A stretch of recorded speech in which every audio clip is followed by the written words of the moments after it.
As the seasons change in southeast Oklahoma and temperatures begin to drop, the demand for propane rises. McCurtain County Propane is on a mission to keep you and your family warm while helping you save money.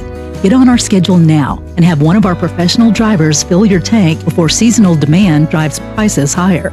Give McCurtain County Propane a call today to get set up, knowing you can't control the weather, but you won't be left out in the cold. At McCurtain County National Bank, we are continually seeking ways to meet the changing needs of our customers. We offer a full range of services such as free checking, online and mobile banking, as well as great rates on cabin and construction loans. We're providing results through better service while giving you a greater value for your dollar. Visit us on the web at mcnbonline.com. McCurtain County National Bank in Idabel, Broken Bow, Hochatown, and Valiant.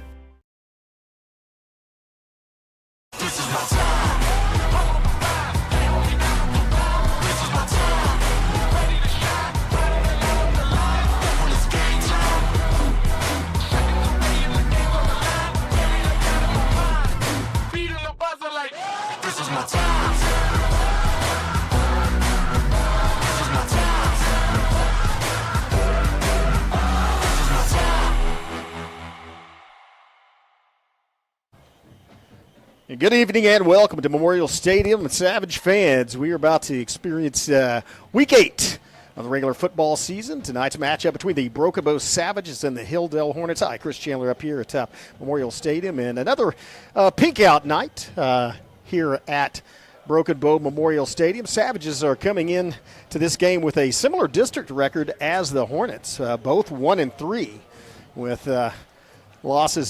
Savage with a heartbreaking loss to Fort Gibson in that final second field goal. Actually, as time expired, ball clearing between the post, and then the Hilldale Hornets a bit of a unknown as they got beat in a similar game that the Savages played against the Poto Pirates, 56-0 on their end. Of course, the Savages scoring 12 points, but very late in the game. But then the Hornets were defeated by the 80 Cougars, but only by a score of 7-0. So I'm not sure if there were other factors involved in those games. I know they did have a turnover difference, and that always makes a difference in football games. But it's kind of a toss-up. If the team that held 8 to 7 points shows up, Savages are going to have their hands full tonight. Here you see the Savage captains taking the field. Savages having some just a lot of bumps and bruises, and may have a few guys that see limited action or don't get on the field tonight because of that, is walloping at Poto. Of course, Poto undefeated, ranked second in the state or first, depending on which poll you look at.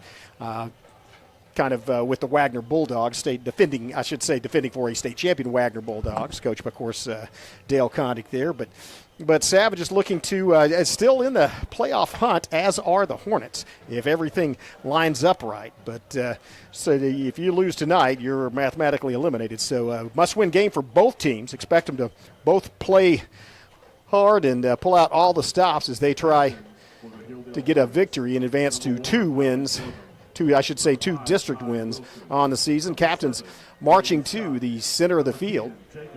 See Kennebrew, Mulkey, and Hurst out there for the Savages.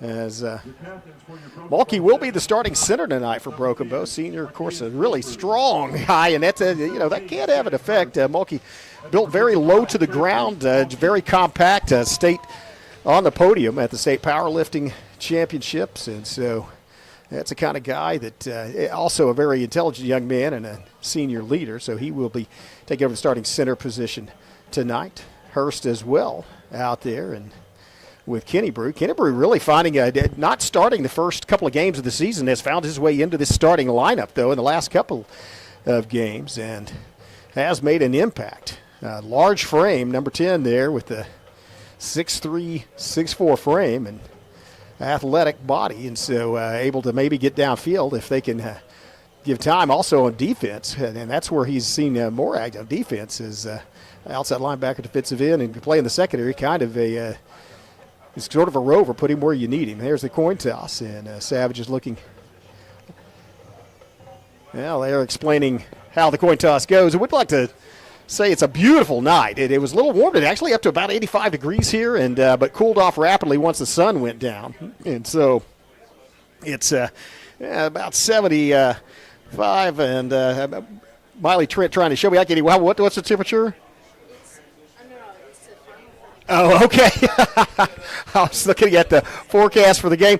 At one point, it's going to be 73. Let's put it that way. At one point, it will be 73 degrees. That may be appropriate because we are going to commemorate the 50th anniversary of the 1973 Broken Bow Savage State Championship, the members of that football game here tonight. And so it actually is 72 is what I show. So those guys play on the 72 team as well, but they will be introduced and congratulated at halftime. But a lot of action to go until then. Savages have won the toss. They have deferred until the second half, and so the Hornets will get the ball to start off the ball game. We'll get to see the Savage defense against that Hornet offense right off the bat. We're going to take a quick break here from a couple of our sponsors, then be back with the opening kickoff. You're watching Broken Bow Savage Football on the Broken Bow Network. They've been supporting the Savages for a very long time. Bailey Lumber Company, a family-owned tradition in Broken Bow for over 80 years. Located just 5 miles east of Broken Bow, they're your go-to destination for all your lumber needs with everything you'd expect from a big store, with the added charm of hometown service and competitive pricing. Need your materials delivered? Bailey Lumber Company will help you with convenient delivery options. Bailey Lumber Company, supporting the Savages.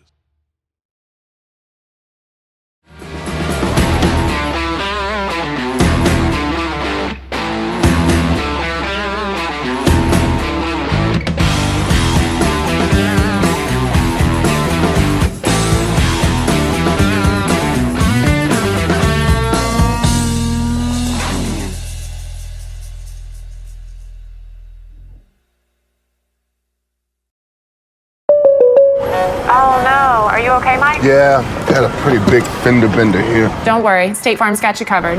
That's great to hear. Robin, what's going on? We're gonna get you a tow truck, Mike. Thank you. Real fender bender going on. Fender bender. Fender bender. Fender bender. Fender bender. Everybody remain calm. No reason to panic. Go with the one that's here to help life go right. Call State Farm agent Evan Smalling at 580-584-7277. Again, thanks to those sponsors bringing you these Broken Bow athletic events from the comfort of your home or the convenience of your home. Again, Bailey Lumber Company, long-time business since 1940 here in Broken Bow. The Broken Tiki Savages running onto the field and displaying the American flags along with the Broken Bow flags. And a nice night here where the pregame actually recognized the return of remains of a serviceman from Broken Bow who is the great uncle of Broken Bow coach Magar. And so nice little ceremony in the pregame there. Savage is very patriotic, getting those flags twirled back up so they do not touch the ground. And Savage, as I said, will kick off to start this football game, so we'll get to see the Savage defense on the field first and maybe set the tone for tonight's action. Also, want to thank the rest of those sponsors while we set the ball. Also, McCurtain County National Bank, as well as Evan Smalling State Farm Insurance, McCurtain County Propane as well sponsoring, and Cheryl's Pharmacy. Savage kickoff team on, still displaying some of the pink wear. Interesting the way that the kickoffs have gone. It started off kicking it very automatic right there at about the 30-yard line, and Savages seem to have changed the tone as they've had Silva kick it to a couple of different places and see if they don't. They may go with a different method. Not Silva out there as ball is set up at the 40-yard line, and as I said, normally he would kick it to about the 25, 30-yard line, but may opt to. Lately, in the last few games, he's been kicking it shorter but higher, allowing the team to get down under it. Savage actually recovered one right off the bat against Podo because of that hang time. See how fast that team gets down here. Signal from the official. And we are underway. Here goes the kick. It's going to be land about the 35-yard line. Fair caught by the Hilldale Hornets. That's where they'll start their offensive drive, right at the 35. And probably good decision to fair catch it. It looks like Hurst and Rupp both there, right in the face. Savage defensive line out there. Brannon at one end, with Cupid at the other end. Reese Hoover right there in the middle. Looks like they've got Rupp out there, kind of a walk-off end / cornerback as the Pirates are going into formation. Quarterback snap, handoff up the middle, nowhere to go as he is wrapped up and brought down. He might have got back to the line, but blow the whistle, ref. That pile was going backwards. May have got to the line of scrimmage, may have not. I think he lost a yard. The ball was actually marked right at the 35 and looked like he comes about a foot short of that. So that's officially a tackle for loss. So nice job defensively of stopping what looked like just a simple base play. Just testing the Savage defense. It results in a loss of 1. It'll be 2nd and 11. Trip split out to the near side. Single back set behind the quarterback. Handoff, same place again. This time it's Cupid that grabs him. Holds over for dear life. Doesn't take him down. Blow the whistle, ref. I'm just thinking, as that was all Kyler Cupid. A good job of lateral movement because, as big as Cupid is, he does have some quickness and was able to wrap up the ball carrier, stop his forward momentum, and stop him for a very short gain. Let's call it a gain of 3, making it 3rd and 8. May expect the Hornets to go to the air here. See if they can test the Savage secondary out. Got Frazier and Tenehiro at the cornerbacks.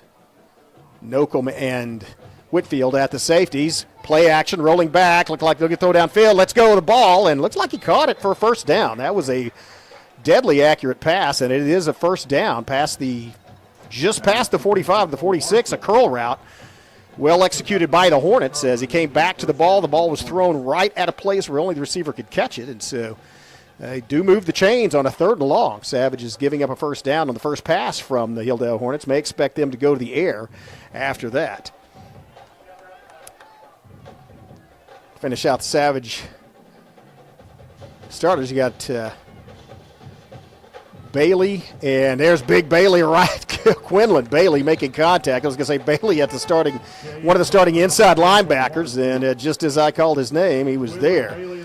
That's a stop for no gain. Aiden Coley at the other inside linebacker. As I mentioned, Rupp kind of at that flex position over there on the outside linebacker, and Jay Stan Anderson at the near side on the outside linebacker's position, and that's going to be officially no gain. That brings up 2nd and 10. Savage is really tough against the run thus far, just giving up basically 3 or 4 yards, but a pass on 3rd and long has moved the chains. Here's a play, or actually it was a fake. It was actually a handoff in the quarterback with some, I guess, technically some play action as he looked like he imitated a fake and a pass to the flat and got fairly good yardage. Makes it a manageable 3rd down, 3rd and 5. The line to gain is the 44-yard line. Hornets now in Savage territory at the 49. Same formation. Single receiver out to the far side. Single back in the backfield with the quarterback. Single running back, I should say. And twins to the near side. Back to pass, looking, throws it out into the flat up top and overthrown. Well covered by Nocum and Rupp, who bracketed the receiver. Incomplete, and that's going to force a punt. Nice job by the Savages on that first defensive series after giving up 1 first down. Hold them out on 3rd, and they will get a chance to get the football and start their offense. Whitfield back deep. Not that deep. He's at the 25-yard line, so... Again, with most of the schools it seems like most of the high schools have gone to this rugby-style kick. I'm not sure if the Hornets will do that, as they have number 75, a lineman, back to punt. And it is a straight traditional punt, and he hits a line drive. Whitfield picks it up, and then he has about a 2-yard return. Picked it up at about the 13, got across to the 16, and that's where the Savages will set up their first offensive drive. Well, good job of holding out the Hilldale Hornets. Savage is going to be able to see what they can do offensively. 84 yards from the end line. Quarterback will be Anthony Clay. Sophomore quarterback, but has started all season. And Clay can be dangerous, can hurt you with both his feet and his arm. One of the things that he has not had a lot of time to do, and this is against some very good defenses, as in the Pirates, the McAllister Buffaloes, Durant Lions, hasn't had a lot of time to throw in several games, but if he does get time to throw, watch out. Now they have Whitfield in the backfield. Whitfield the single back in the backfield with the quarterback. Looks like they've got Roth split out to the top, Tenejero to the bottom. And a tight end. They're going to fake the handoff and throw it up top. He's got a man open. It is going to be Roth. Oh, off the fingertips. That pass was on the money. Yeah, got to catch those. Well called. Good call for the Savages, as that fake from Whitfield had the defense looking, and Roth had a couple of steps on the defender. The ball was on the money. If he could have pulled that one in, that would have been 6 points for the Savages. You hate to lose that one, as just unable to bring it down. Beautiful pass by Clay. Good call, as it did really fool the defensive secondary. Now they've got Bailey in at the back. They've got kind of a power formation as they send Bailey in motion over to this near side. They have numbers on this near side, and now it's going to be a sack, as there was not much blocking on the backside. Had a receiver with a step, and it looked like Bailey got a step on his coverage, but not enough time to throw. Is just, again, the protection it has been an issue. And so that's going to be a big sack, a loss of about 10. Let's see, the ball's marked right at the 5-yard line, and so it is a loss of 10. That's going to bring up 3rd and 20 for Broken Bow. Line to gain their own 25-yard line. The line of scrimmage is at the 5-yard line. Takes a snap and is in his own handoff. Bailey looking to get some head of steam and barely gets across the 5. He's stopped after a gain of 1. And that's going to put a lot of pressure on the Savage punting team, as they're going to have 4th down inside the 10. Well, let's give 2. Let's call it a gain of 2 by Bailey. But still, it's going to be Tenejero back to punt. He's probably going to be standing in his own end zone. That is not an enviable position for a punter. And so the 40-yard line is where, I should say, the Broken Bow Savage 40-yard line is where the Hornets are going to set up their return man. Really have to have a good snap and get this punt off, most vital. Does get it off. It does not go far, not returnable, but goes out of bounds outside the 30 to about the 34. Let's see where they mark it now. They look like they're going back inside, right at the 30-yard line. And that's where they're going to mark it. So, 23-yard punt. And the Hilldale Hornets get back the ball in great field position at the Broken Bow Savage 30-yard line. Pressure on the Broken Bow defense, as need to create a turnover. Haven't been able to have much success running the ball.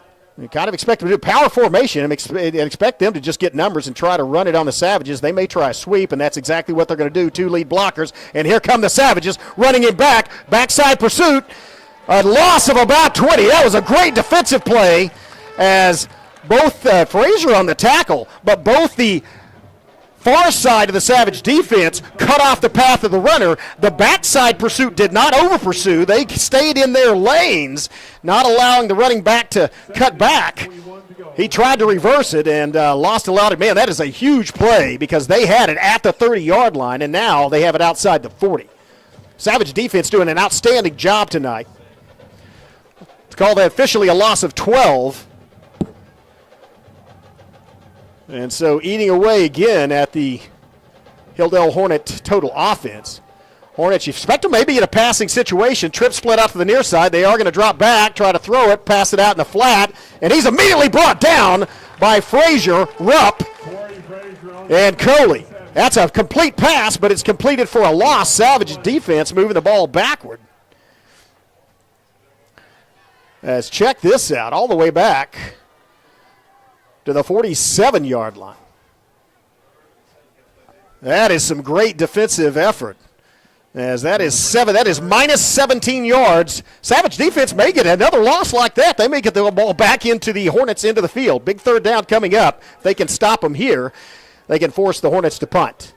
Single receiver out to the far side. Handoff, no fake handoff, out in the flat, caught, and immediately knocked down at the 50. That was Nocum, Corey Nocum, coming up from his secondary position, read that one, and that is another loss, and it is into the Hilldale end of the field. So after a punt that went out of bounds at the 30-yard line, the Savage defense has 3 straight plays in which the Hornets lost yardage, and they are going to force a punt from the Hornet into the field. Officially the 48-yard line. That is just some negative 22 yards offense on that play, and credit the great reaction by Broken Bow. So Whitfield once again back to receive at the 20-yard line. They've got the interesting punt formation. They have twins split out, but not on the line of scrimmage, and that was almost blocked, and there's running into the punter. That's going to be a penalty. And so I don't think it's roughing the kicker. Again, I'd have to check the NFS. I think it's just running into the kicker, but it is going to move the ball forward and give them a chance to repunt it. And if it is it's not an automatic first down. Luckily for the Savages, they had a lot of room. They are discussing it. It's possible he was blocked into the punter because there was a white jersey behind. And that may be what they're discussing, whether he ran into the kicker or the punter or was blocked into the punter. Let's see what the signal is. Running into the kicker, and that's so they're going to mark it from. It is marked from the spot of the foul, and so that's going to be, I think, from the 40-yard line. Let's see where they go. All the way back, a 15-yard penalty. Penalty was running into. And so it is going to move it all the way. After the penalty mark-off, it does not change and that's interesting. Because it is a personal foul, it is a live ball foul, it does not change the possession, not for first down, so it looks like the Savages are going to have the football. I don't think that's the right call. I think you either have to, if you take the penalty, you have to replay the down. I don't think you can take that penalty.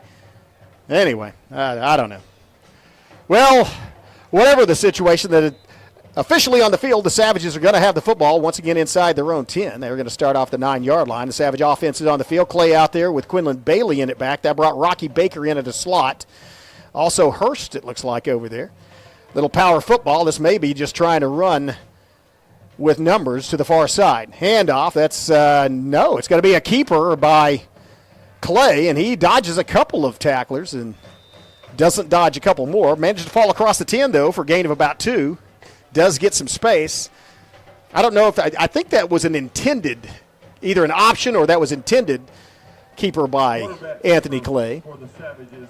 Let's call it officially a gain of 2, brings up 2nd and 8, although it was a very short 2, so it's 2nd and a long 8. Whitfield and Bailey flanking. Now it's Bailey, lead block. Whitfield, watch out. Whitfield to the 35, 40, 45. It's a foot race to the end zone. 1 man left to beat. Actually 2. 1 dives, doesn't get him. Another dives and brings him down right before the goal line. Wow. Well, I got to hand it to, that was a great play, and that was good blocking by the offensive line and a fantastic block by Quinlan Bailey. Just off tackle to spring Kyron Whitfield. You got to hand it to whoever that was that pursued him 90 yards to save the touchdown. As Whitfield didn't make it to the end zone, but Savages do have a 1st and goal at the 3-yard line.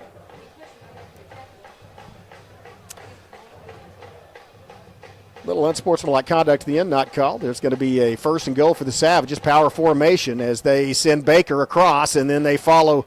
Well, that was looked like it was intended to follow the blocking to the near side. Whitfield had his path blocked, tried to cut it back, and no good. It results in a no gain. So let's call it 2nd and goal from the 3-yard line. Source Skills 0-0. 3:15 left and ticking here in the first period. Savages started this drive at their own 8-yard line. And so they're going to send Whitfield and Tenejero out to the far side. Bailey at the near side. Whitfield in motion. Handoff, jet sweep. Whitfield tries to cut it back. Comes up the middle. Gets into the end zone. Touchdown, Broken Bow. Spin move by Whitfield. Oh, nice blocking inside. And so the Savages draw first blood. It's 6-0 with 2:52 left in the first period. Savages extra point team on the field to attempt to add to that 6-0 lead. Man, hand it to Broken Bow. That was a 92-yard drive. And, of course, the biggest play, an 85-yard run from scrimmage by Kyron Whitfield. I think that may be the longest non-scoring run from scrimmage in Broken Bow Savage history, 85 yards. It's one of the longest runs from in Savage history, period. Here's a kick is up, and it is good. A high kick, splits the uprights and goes over the wall. So 7-0 is your score. Savages lead, 2:52 left, first quarter. We'll be back after these messages. You're watching Broken Bow Savage football on the Broken Bow Network. As the seasons change in southeast Oklahoma and temperatures begin to drop, the demand for propane rises. McCurtain County Propane is on a mission to keep you and your family warm while helping you save money. Get on our schedule now and have one of our professional drivers fill your tank before seasonal demand drives prices higher. Give McCurtain County Propane a call today to get set up, knowing you can't control the weather, but you won't be left out in the cold. Well, after a tremendous defensive effort in which the Broken Bow defense moved the Hornets 22 yards back toward their own end zone, the Savages, following a penalty and a short run by Clay, have a 85-yard run by Kyron Whitfield, and then hand it to Whitfield a couple of more times. The final time, third time's a charm on that drive, as Whitfield took it 3 yards into the end zone. Extra point was good. Results 7-0 Savages, 2:52 left. Got to be impressed with that drive. And let's put it this way. Here's a way to put it in perspective. The Savages currently have the same score in the first quarter that the Ada Cougars had at the end of the game against this team. So nice job, Broken Bow. Here's a kick. It's going to be fielded. Oh, he bobbled it and immediately brought down. That was a great special teams play. Number 22. Man, that was nice.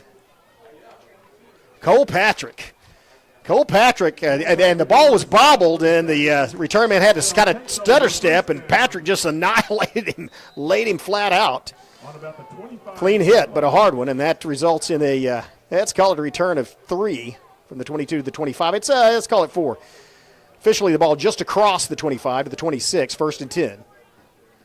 Under center now, they're going to hand off a lead play, wrapped up and taken down. That's going to be a loss of 1, as he did not, well, they're giving him his forward progress.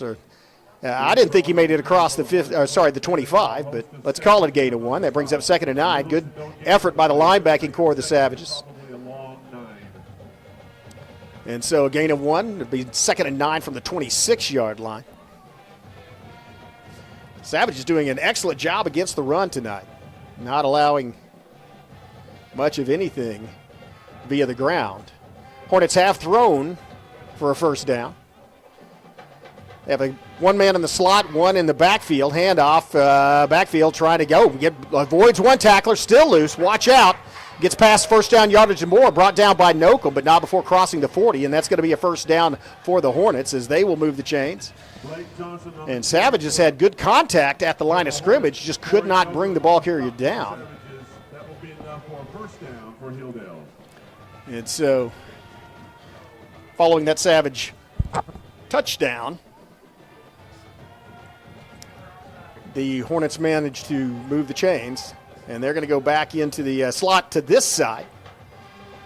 Handoff, lead play, and wow, he ran into a sea of black jerseys and made about a yard, and that's it. Nice job. And that was a great stand by the defensive line as they just stood up the offensive line of Hilldale, did not allow any movement. And that means there's nowhere to go. That allows the linebackers to fill those gaps and stop him for a very short gain. Let's call it a gain of 1. It's about a gain of 1 foot. Officially, that is a gain of 1. That brings up 2nd and 9. Clock's still ticking down almost to about a minute 9, minute 8. Taking down the final minute of this first period. Savage leads 7-0. Third down. Passing situation. Has you under pressure. Throws the ball out in the flat. Complete or no, incomplete. And so that's going to be on the incompletion. Pass is incomplete. It's going to bring up 3rd down. That was 2nd down. That's going to bring up 3rd down and long. Definitely a passing situation. Good pressure, and it just flashed through. I'm watching from binoculars and just saw a black jersey and gold helmet flash through, so whoever's putting pressure on there was in a hurry, and that forced a hurried throw and resulted in incompletion. Need some more pressure on the quarterback. They have twins split out to the far side, as well as another man in the slot, long pass down the sideline, overthrow, good coverage, Whitfield, and Whitfield all over the receiver. Incomplete. Savages hold and force another 4th and long, 4th and 9, and so Savages have a chance to get back to football in this quarter. 50.7 seconds left, 7-0 lead. And most dangerous return man on the field at the 25-yard line for Broken Bow in the form of Kyron Whitfield. The ball stopped, the clock stopped on that incomplete pass, and so it will not start running until the ball is snapped. Late getting a man in. A lot of time left on the play clock, though. Still 15 seconds, so Hornets not in danger of getting a delay of game. Looking for the snap. And they might be trying to lure the Savages off sides. Here's the kick. Well, almost blocked. Low punt. It's going to take a bounce. Whitfield picks it up to 24. Watch out. 30, 35, 40, 45. Midfield. Whitfield to the 40, 30. Whitfield to the 20, 15, 10. Oh, once again, Whitfield goes out of bounds, forced out of bounds at about the 3 or 2 yard line. Man, Kyron Whitfield, what a return. There is a flag at the 40-yard line, and you see Rod Davis standing there with his hands on his hips, and that's usually mean that's going to be an illegal block in the back, so maybe just as well he didn't get in the end zone. It would come back anyway. So that's going to bring it back probably into the, depending on the spot of the foul, back into the Savage end of the field. Still great field position for Broken Bow. And still 31.3 seconds left in this first period. Savage is sporting a 7-0 lead. And, well, that's something, when I saw Whitfield heading down, I kind of noticed the corner of my eye. I thought, the Savage sideline's not really celebrating that much, and it's because obviously that flag was thrown directly, at the 40-yard line right there in front of the crowd, and so they, experienced football players knew this one's coming back.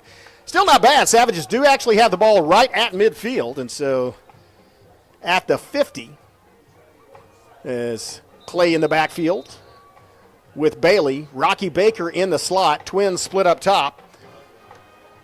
Tenejero single receiver to the side, and nice run up the middle. Breaks the tackle. Bailey still going across the 40 and across the 35. Nice first down yardage as Quinlan Bailey just bowled his way through a couple of would-be tacklers, moves the chains, and gives the Savages a first down fairly deep into Hornet territory. 1st and 10 for Broken Bow at the 33-yard line of the Hilldale Hornets. 17 seconds left. They've tried to get another play off here before the quarter expires. Handoff, Bailey looking for running room. This time not going to find it as he is wrapped up and thrown down. Short of the line of scrimmage. Actually, he had a loss of about 1, and so that's going to bring up 2nd and 11. That's going to be it for the first period of play. After 1 quarter play, the Savages have a 7-0 lead and are knocking on the door, driving toward the Hilldale Hornet end zone. We'll have a word from our sponsor. We'll be right back. You're watching Broken Bow Savage Football on the Broken Bow Network. At McCurtain County National Bank, we are continually seeking ways to meet the changing needs of our customers. We offer a full range of services such as free checking, online and mobile banking, as well as great rates on cabin and construction loans. We're providing results through better service while giving you a greater value for your dollar. Visit us on the web at mcnbonline.com. McCurtain County National Bank in Idabel, Broken Bow, Hochatown, and Valiant.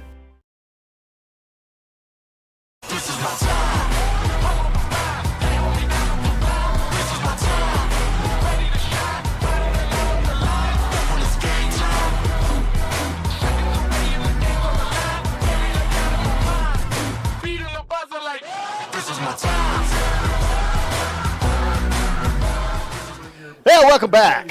Savages driving started this second period. Savages lead 7-0. Chris Chandler up here along with Miley Trent running the main camera. And guys, some of you guys may recognize Wes Jeans, if you recognize that name from back in the MCSN, McCurtain County Sports Network days, running it. And as well, it's with Skip Copeland from back in, several different networks that we worked in various media, including carving stone tablets back in the days before they had electricity.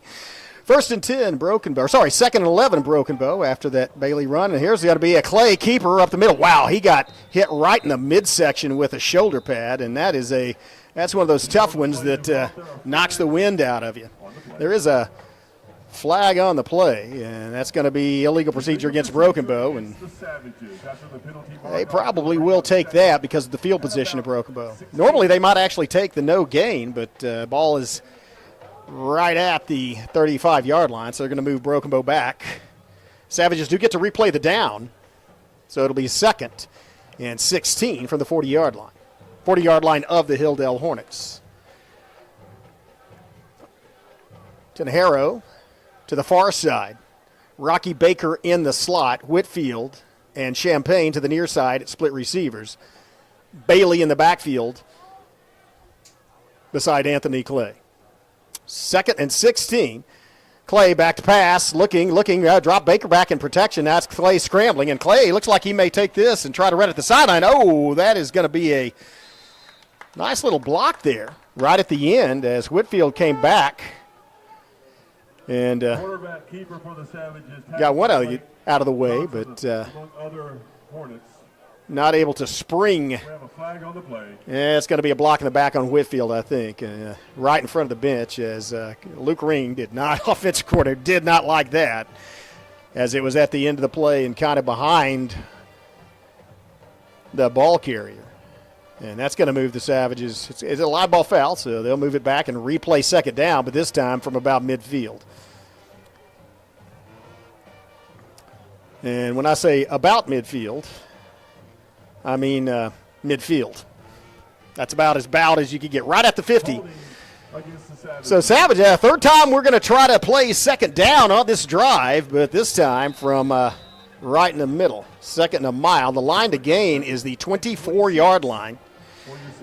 You got 2 plays to get there, unless you get close and want to go on 4th. This time open backfield is Clay alone. They send Whitfield in motion. Handoff. Whitfield well read as the Hilldale Hornets, they were all over that. And they saw Whitfield go in motion, and they just came right across the line of scrimmage looking for that play. And so this time a loss to add to the penalty. Savage back into their end of the field to 45, and they're going to have to do something on, 3rd and forever. Ball's at the 45-yard line of Broken Bow. Line to gain is at the 24-yard line of Hilldale.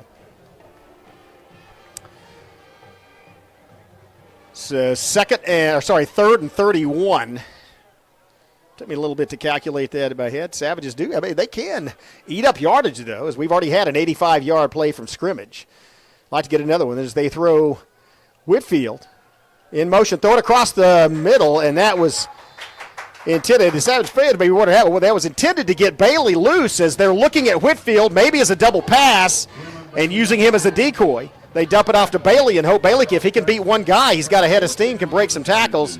Well defended by the Hornets, though, and so Savage is going to be put in a punting situation as they have, 4th and a mile from their own 45-yard line.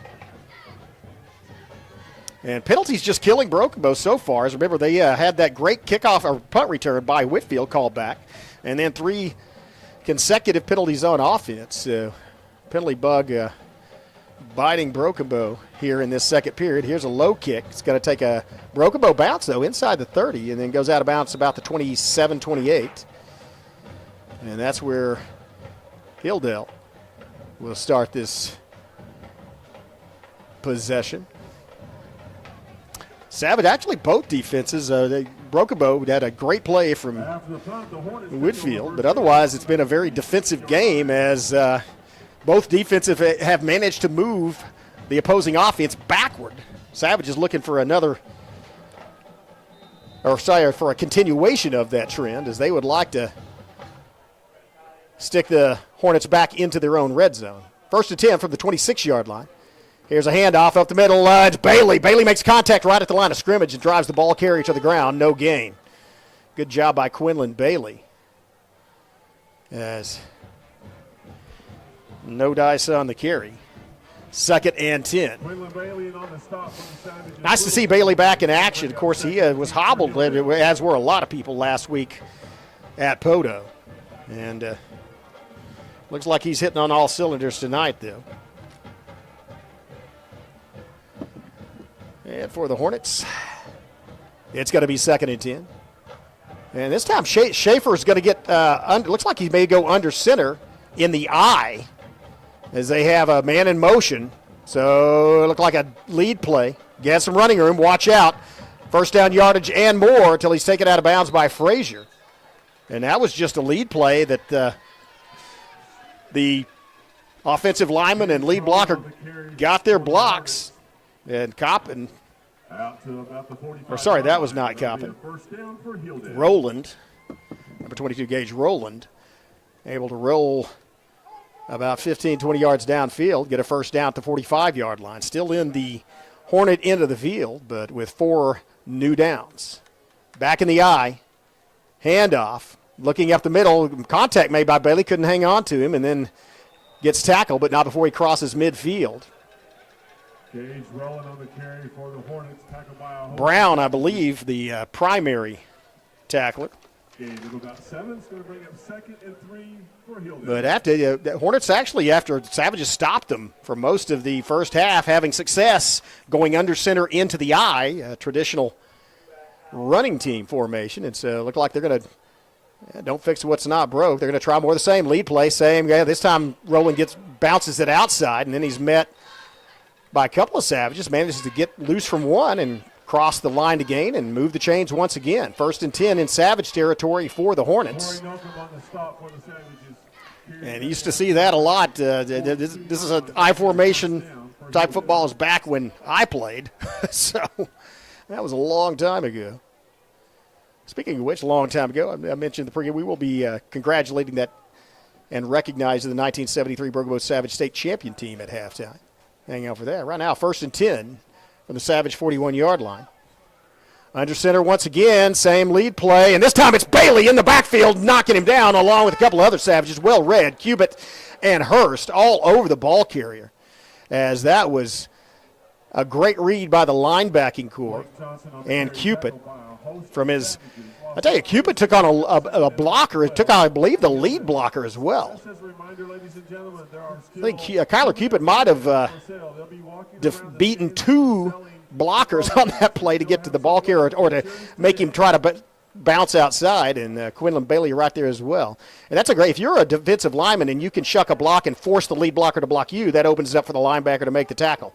It's going to be 2nd and 12, and this looks like a passing situation, going back, dropping back, in trouble, throws the ball up and out of bounds. Wise decision by the quarterback as he avoids a sack, but does bring up 3rd and 12. Savage defense, after giving up a couple of runs up the middle, they're playing tough here in their own end of the field.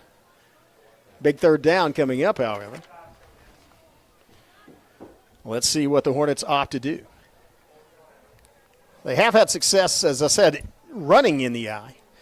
Kind of obvious. I don't know if they're going to come out in the eye or not on this play, though, as it's kind of looks like a passing situation, and so you might want to get the quarterback a little extra time by being back in the shotgun. Let's see where Schaefer lines up. And he is back in the shotgun. A little bit of confusion as the coach is gesticulating to his players, and they're going to call timeout. I believe there might have been some – the Hornets might have had something that didn't line up for them. We'll take a quick timeout as well, have a word from our sponsor, be right back. You're watching Broken Bow Savage Football on the Broken Bow Network. They've been supporting the Savages for a very long time. Bailey Lumber Company, a family-owned tradition in Broken Bow for over 80 years. Located just 5 miles east of Broken Bow, they're your go-to destination for all your lumber needs with everything you'd expect from a big store with the added charm of hometown service and competitive pricing. Need your materials delivered? Bailey Lumber Company will help you with convenient delivery options. Bailey Lumber Company, supporting the Savages.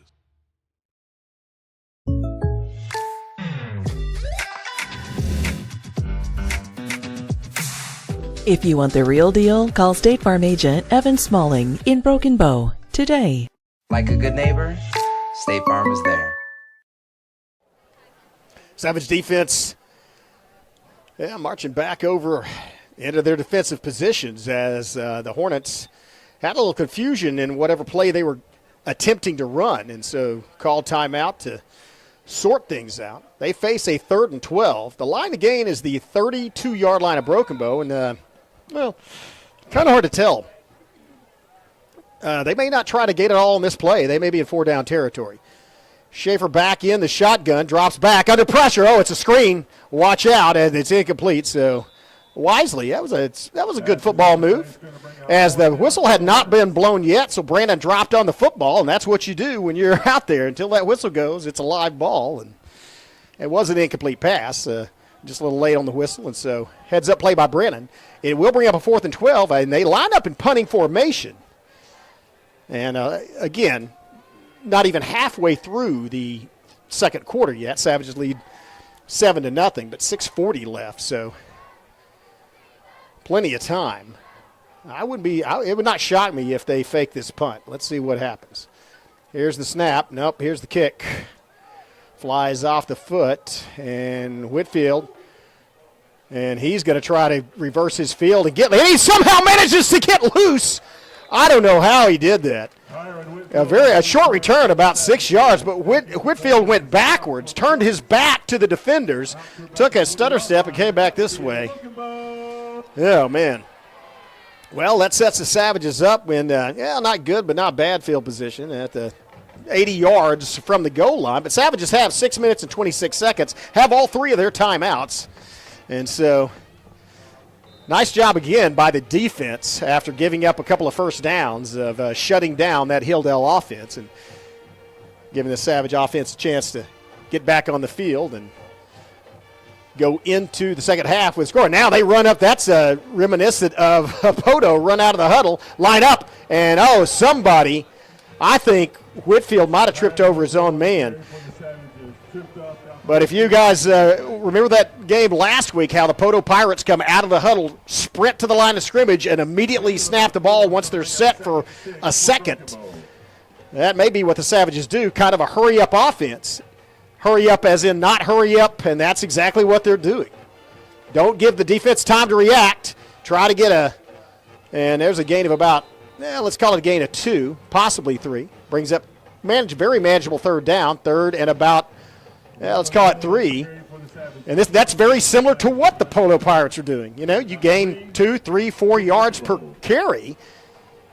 Maybe not breaking them, but also you continue to do that, you just continue to move the chains. Let's see. I like the way that the Savages have adapted this, and now they pause, handoff, lead play. Whitfield lowers his shoulder, doesn't get much, maybe a yard, maybe not. And that's going to bring up 4th down. The Savages likely will punt. Slow getting up is sure. Actually, that's Brown, and he's not getting up. Going to take a seat. So they're going to have timeout on the field for injury. We'll take a quick one as well here from our sponsors. We'll be right back. You're watching Broken Bow Savage Football on the Broken Bow Network.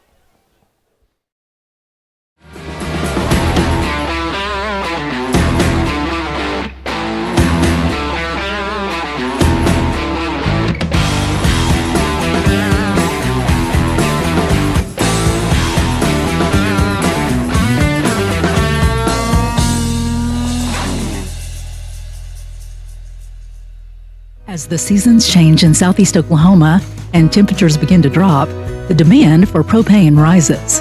McCurtain County Propane is on a mission to keep you and your family warm while helping you save money.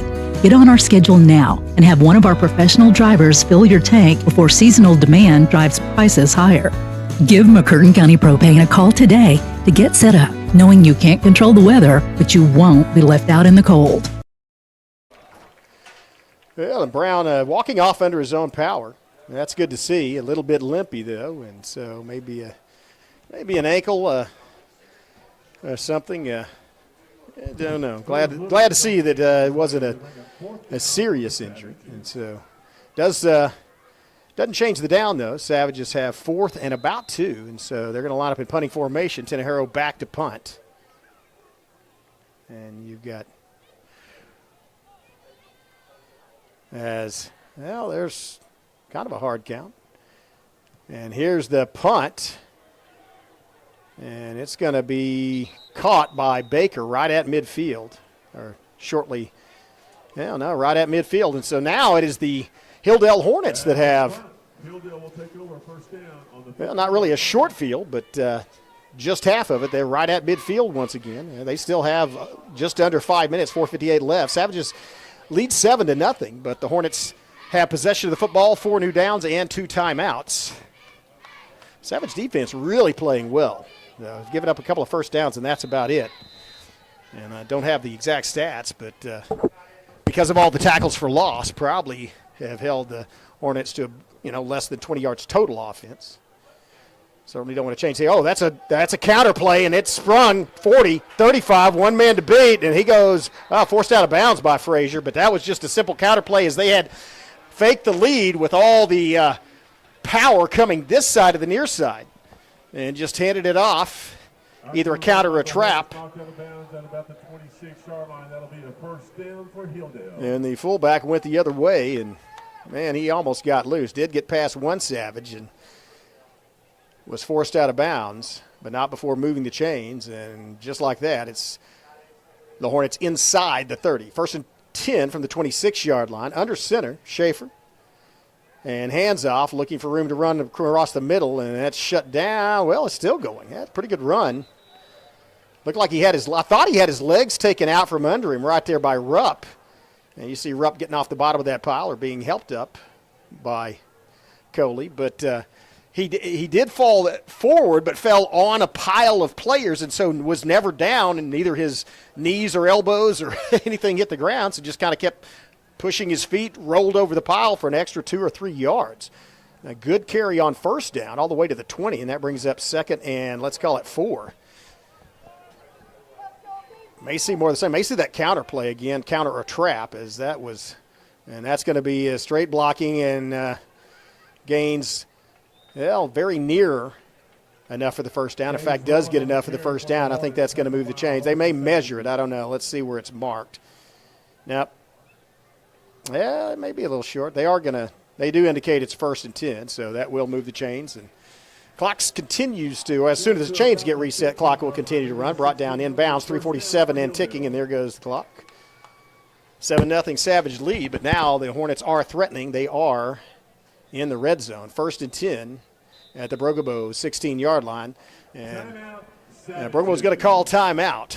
We're going to stay right here, talk things over, talk about this game and its implications. And again, it said these two teams, if you look at the Poto game, you think that maybe they're evenly matched. Of course, both of those games were routes as the Pirates ran away from both the Savages and the Hornets. But again, the Ada Cougars are 8-0, 8-0, I should say, are undefeated in both district play. Of course, they haven't played the Pirates yet, but district play and in regular season play, and yet this team held the Ada Cougars to 7 points. So not sure what's going to happen. And so I will note that they did not score in that game, so Savage defense going to try to prevent that from happening here. 3:37. 2 timeouts left for each team. And Savages, of course, this first timeout the Savages have taken. Want to make sure the defense is set. I don't know. The ball's at the 15-yard line, so you're looking at the high school kicker. You're looking at if they don't make a first down, if Savage do stall them out for 3 plays, you'd look at about a 32-yard field goal. They may go for it all on first play, do a play action and try to throw it to the end zone. Savage secondary has an opportunity to pick the ball off. If they do that, there's a counter play, and that was time. It was well played by, I believe that was Brannon on the far side, as he stayed at home and made the tackle, wrapped up the ball carrier and waited for some help. And that is, no, I'm sorry, that is not 80. That was 20. That was Jace Anderson making that tackle, so good job stopping him for a very short gain. Let's call it a gain of 2, brings up 2nd and 8. Clock continues to tick. Now down to about 3 minutes and 5 seconds left in the ball game. They're going to split a receiver out to the near side, one out to the far side. Schaefer again under center. Man in the slot, and they got to send a man in motion. And they're going to go back to the lead play. Same area. Big pile, and they drive it about 3 yards. Gage rolling on the carry for the Hornets. Now let's call it a gain of 4. It's marked down at the 10-yard line.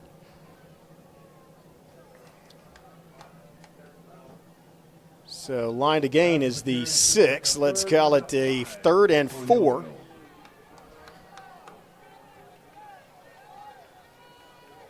Third and a long 4, and yeah, this is the kind of time you want a hard-nosed defense.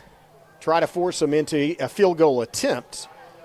Do not give up the big play. Don't let them get behind the end zone, but also try to stop that run. Let's see what happens. They are running the ball. Quarterback sneak, trying to just get enough yardage to get the first down. Oh, great job by the Savage defense as the big lineman, that's Reese Hoover in there, just drove the quarterback backwards. Good sportsmanship shown by Hoover as he helps the Schaefer up. Sam Hurst and Brannon also in there. And now it's decision time for the Hornets as they have a 4th and about 4 inside the 10-yard line, so a chip shot field goal. And not really much of a win, really not much of a factor tonight. So it looked like they are going to be going for it, though, as they do trail by 7. They may just try to get the Savages to jump off sides and try a hard count and then kick the field goal. No, let's see. Schaefer under center. Does try the hard count. Good job of staying home by the Savages as they don't bite. And then there's a timeout called by the Hornets. Timeout on the field. We'll take one as well and be right back with first half action. You're watching Brokobo's Savage Football on the Brokobo Network. They've been supporting the Savages for a very long time. Bailey Lumber Company, a family-owned tradition in Broken Bow for over 80 years. Located just 5 miles east of Broken Bow, they're your go-to destination for all your lumber needs with everything you'd expect from a big store with the added charm of hometown service and competitive pricing. Need your materials delivered? Bailey Lumber Company will help you with convenient delivery options. Bailey Lumber Company, supporting the Savages.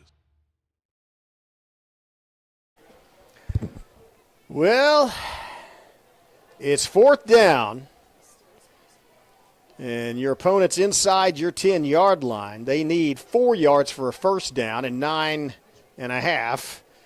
I should say 4.5 for a first down, 9.5 for a touchdown. But you want to hold them out, and if they're going to go for it, another day. Keep in mind this is a Savage football team that on 4 consecutive plays held Fort Gibson out of the end zone from inside the 5. So goal line defense has been good for the Brokobo Savages for most of this season. And it looks like they're actually, this looks like a passing play, or at least that's what they're indicating, is they split trips out to the near side and have a single ball carrier in the backfield with Schaefer. They are showing pass, and it is a pass, looking, throwing in the end zone, corner route, and he caught it. He got a step on Frazier and just beat Frazier into the end zone. Well thrown ball by Schaefer, and it's 7-6 is your score. And that was just a well-executed play, and they beat the Savage cornerback on the fade route just to go straight toward that pylon. And so Savages hard-nosed against the run there at the end, but have given up a first down on a pass play and now a touchdown on a short pass play. Trying to block this extra point or make something to happen to retain a 1-point lead. Here's the snap. And there's the kick, and it looks like it's good, and it is. Tie ball game, 1:18 left, 7-7. Savages do have 2 timeouts. They have 1:18 to work with, and they have a couple of great return men. We'll take a quick break and be right back with the rest of the first half. You're watching Brokobo's Savage Football on the Brokobo Network.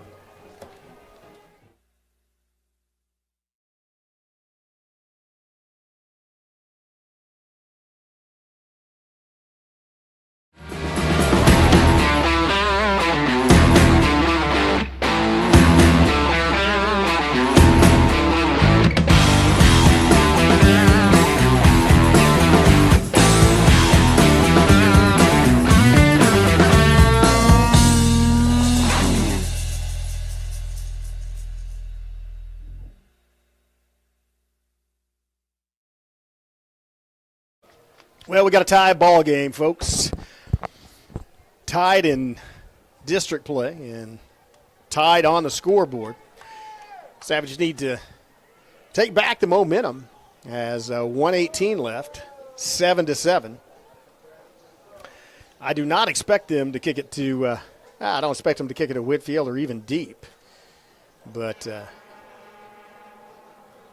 again, they might. And that's kind of again, you want to try to pin your opponent back as deep as possible and not give them really good field position where they can, get a couple of first downs and be in field goal position or take a shot at the end zone. So we'll see what happens here. And they do kick it. Oh, wow, it's going to be high and going to come down around the 25-yard line. Watch out, it's Whitfield down the sideline, midfield. Oh, across the 45 to the 44, and he went airborne over a defender and was tripped up, but a great return by Whitfield as he just followed the wall down that sideline. Made one move past the defender and then was upended. As a result, Savages have great field position with 1:12, 72 seconds left. 7-7 ball game. Timeout of the field. We're going to stay right here. Oh, and it's going back. Well, after the penalty mark off the ball, ball's at the 30-yard line. So that's the second Whitfield outstanding return that has been called back by a penalty. I don't know what the solution is. Well, Savages are going to start out 70 yards from the goal line instead of 45, but they have the ability to make yardage quickly. And they do have trip split out to the near side. So they have Clay alone in the backfield, and they're going to throw a quick pass out. Caught by Tenejero at the 20, or sorry, at the 30, 35, 40, 45, midfield, 45. Tenejero still going. It's hit from behind at the 40, knocked forward, but now they're back inside the 40-yard line, and that's how quickly that was a great pass, and that was a well-thought-out route as it looked like they were trying to double cover Whitfield. And so they just threw on the underneath route to Tenejero, and he took it with good blocking by the receiving corps on downfield. First and 10, handoff. Bailey gets across, hammers into a pile of white jerseys, and he's stopped at the 35-yard line, and that's going to be a gain of about 2. And so let's call it, let's... Quinlan Bailey on the carry, tackled by a host of Hornets. Timeout on the field. I thought that he got to the 35-yard line, but I'm not down the field. Timeout on the field. We're going to stay right here, talk things over. Savages still have one timeout. They've just burned one, 48.1 seconds left. And so tie ball game 7-7. But keep in mind, Savages did win the toss deferred, and so they will presumably receive the kickoff following halftime. They'll receive the second half kickoff, and so it'd be nice if they could punch it in the end zone or get within field goal range and put some points on the board here. They would not only go in with momentum, but come back out of the locker room with possession of the football. A lot of things have to happen before that, though, as they have the ball at the 35-yard line. Still have one timeout,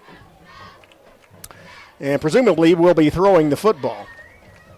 Tenejero split out to the far side. Whitfield actually in the backfield with Clay. And they have lined up Bailey at a tight end. And so here we go. Looks like it's going to be a fake pass. Oh, and they have the receiver fighting. Oh, intended. Pass is incomplete to bring up third down for the Savages. Roth along the sideline. That was actually a pretty good job of covering as he was running step for step with a defender. What a well-thrown ball, though.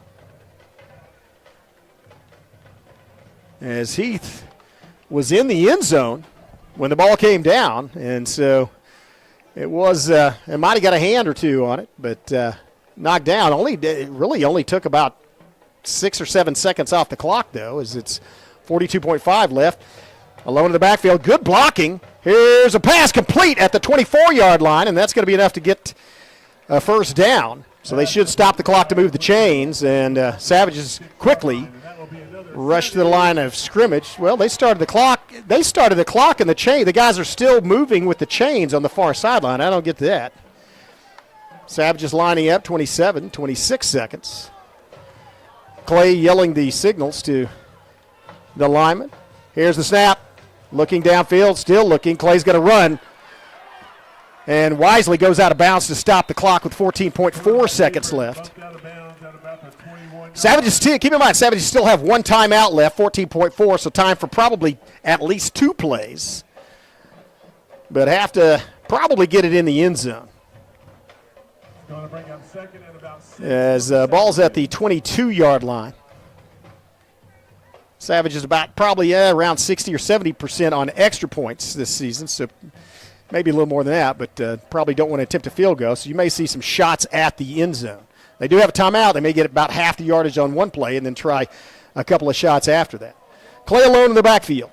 Tenahero and Champagne split to the far side, and he has to make a nice move, gets rid of the football, and wow, that was a great attempt.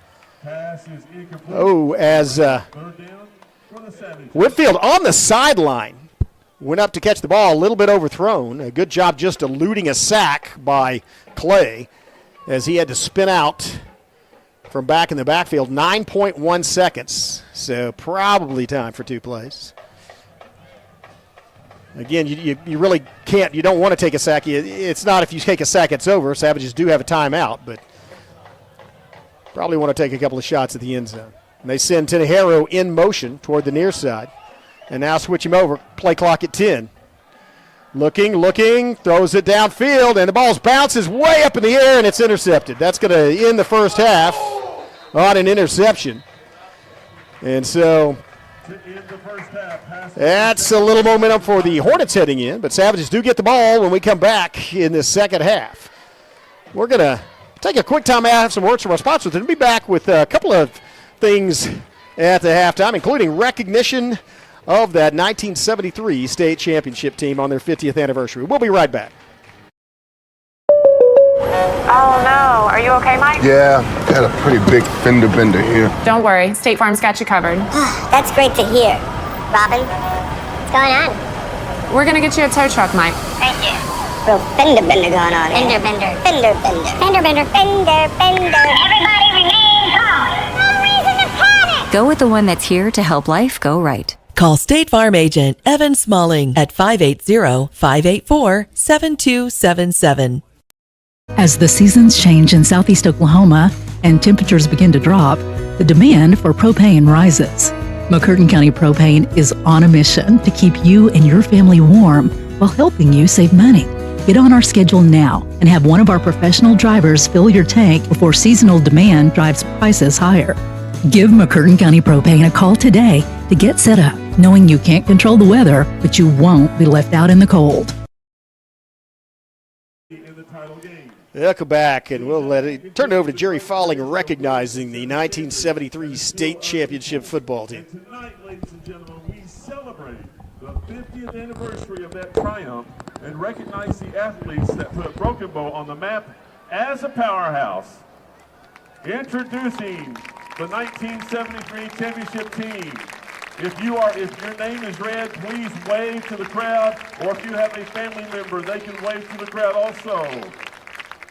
The seniors on that team: J.E. Bean, Dennis Blocker, Chuck Burris, Mike Burris, Ralph Cubitt, Jack Dean, Ricky Gaston, Ronnie Heifel, Mike Batson, Bill Maggard, Clint Markham, Alan Owens, Terry Prater, John Richburg, Mitchell Reed, Jerry Scott, Eddie Stevens, and John Williams. The juniors on that team: Carl Foster, Richard Gallego, Mark Brown, Curtis Thomas, Jeff Gibbs, Rusty Gray,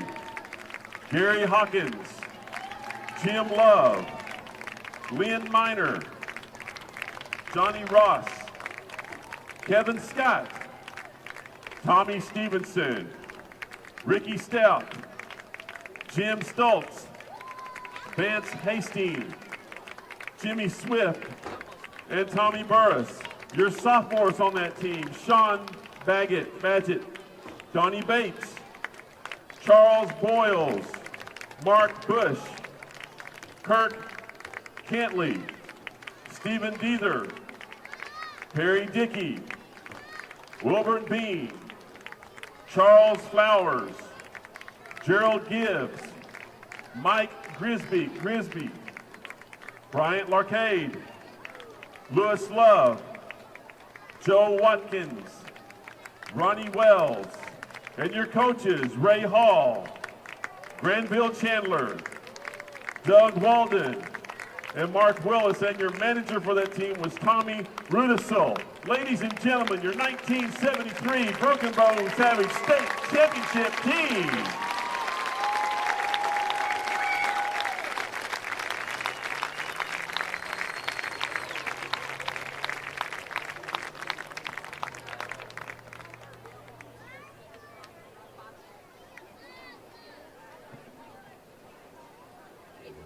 Ladies and gentlemen, just a note, if you haven't bought your ticket for the 50-50 drawing, they are still selling tickets for the next couple of minutes.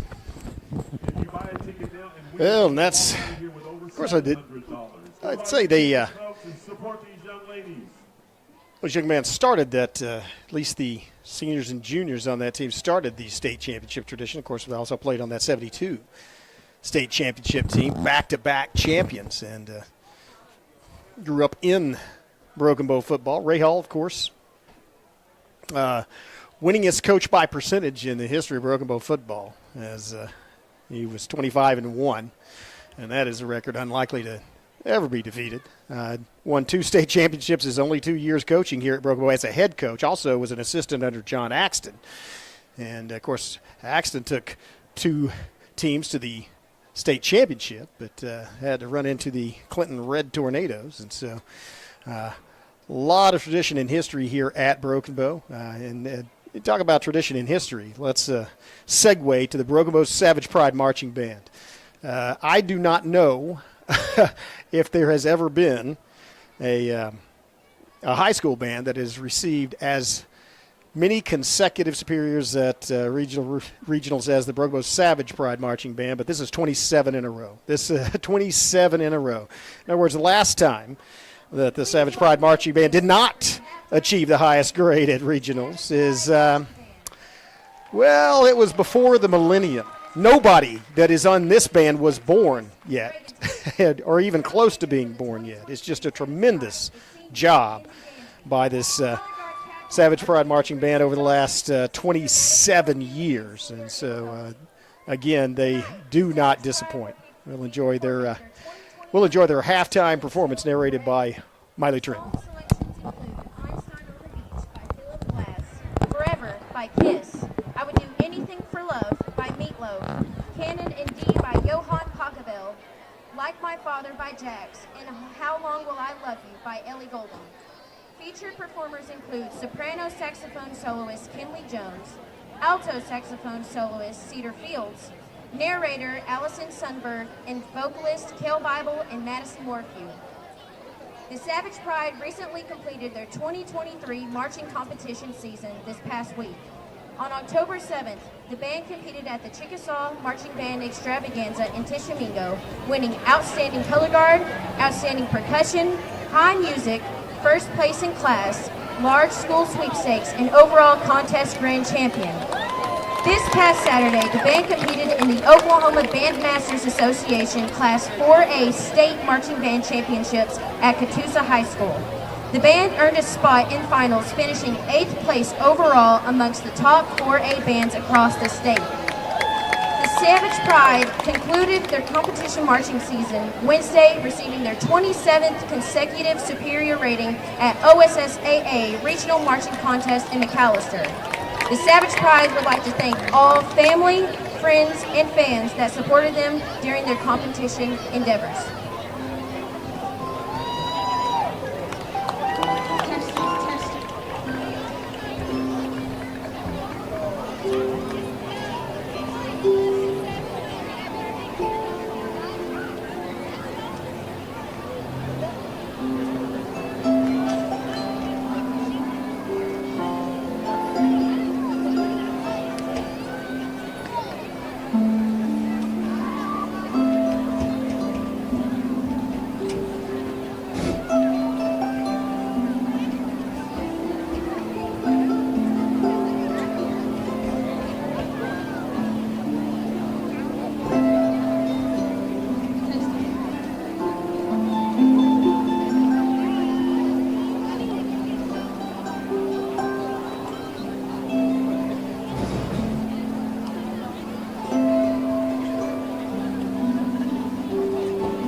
Presenting the final performance of their 2023 competition show, Forever, Mackenzie Dansby and the Savage Pride Marching Band.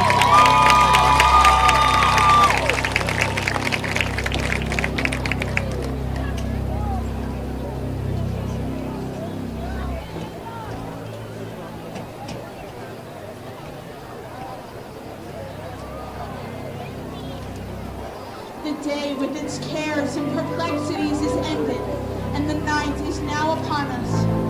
We had need of a soothing story to set at rest our troubled minds and put at ease our ruffled spirits. And what sort of story shall we hear? Ah, it will be a familiar story. A story that is so very, very old, and yet it is so new. It is the old story of love.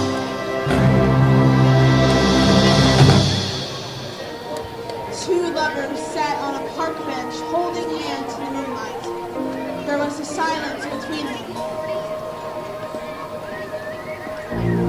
So profound their love was for each other, they needed no words to express it. And so they sat in silence on a park bench, holding hands in the moonlight.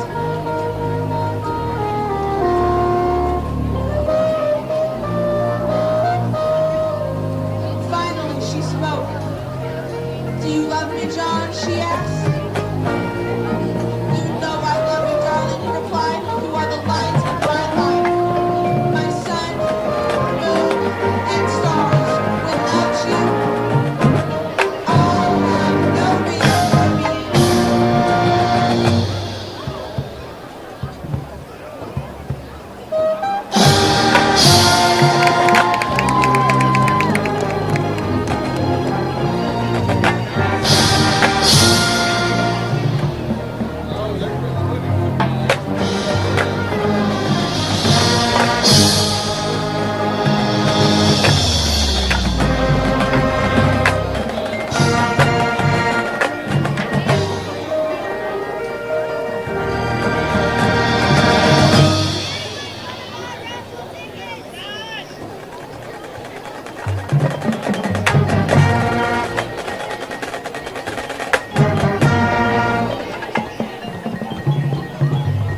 vote.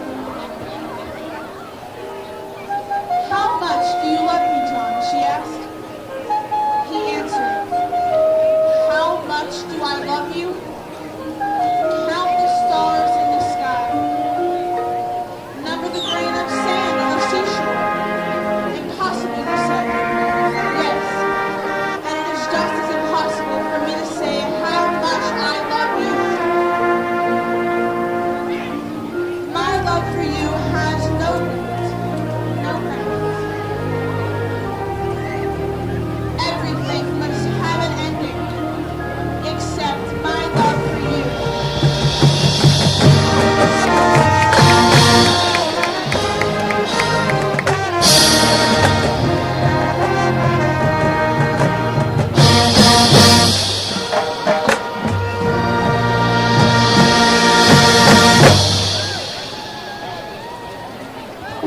How long will I love you? As long as the stars are above you. And longer if I may.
It's for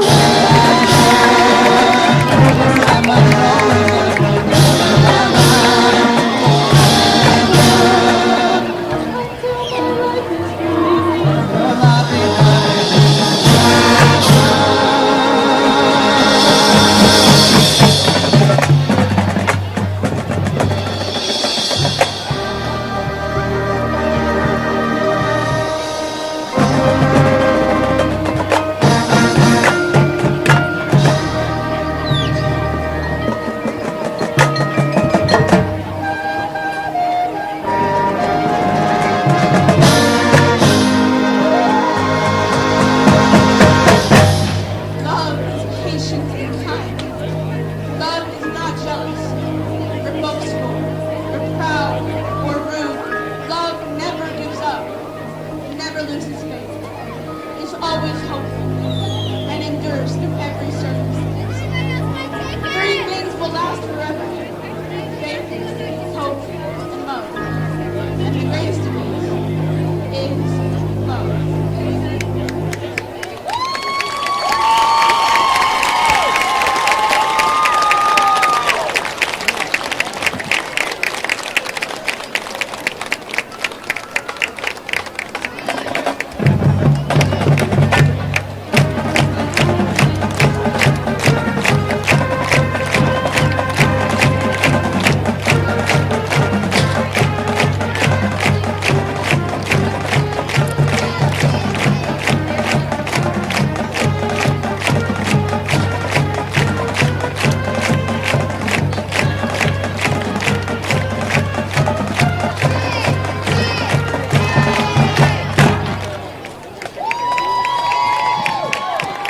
Once again, ladies and gentlemen, a big round of applause for your award-winning Savage Pride Marching Band.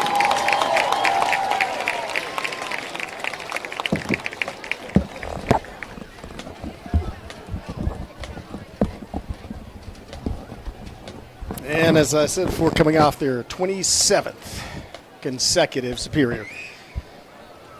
Well, we got about three and a half minutes till we kick off the second half. Savages will receive to start it. Things knotted up at 7. Savages have an opportunity to break that tie and retake the lead. We'll be back after these messages from our sponsors. You're watching Broken Bow Savage Football on the Broken Bow Network. As the seasons change in southeast Oklahoma and temperatures begin to drop, the demand for propane rises. McCurtain County Propane is on a mission to keep you and your family warm while helping you save money. Get on our schedule now and have one of our professional drivers fill your tank before seasonal demand drives prices higher. Give McCurtain County Propane a call today to get set up, knowing you can't control the weather, but you won't be left out in the cold.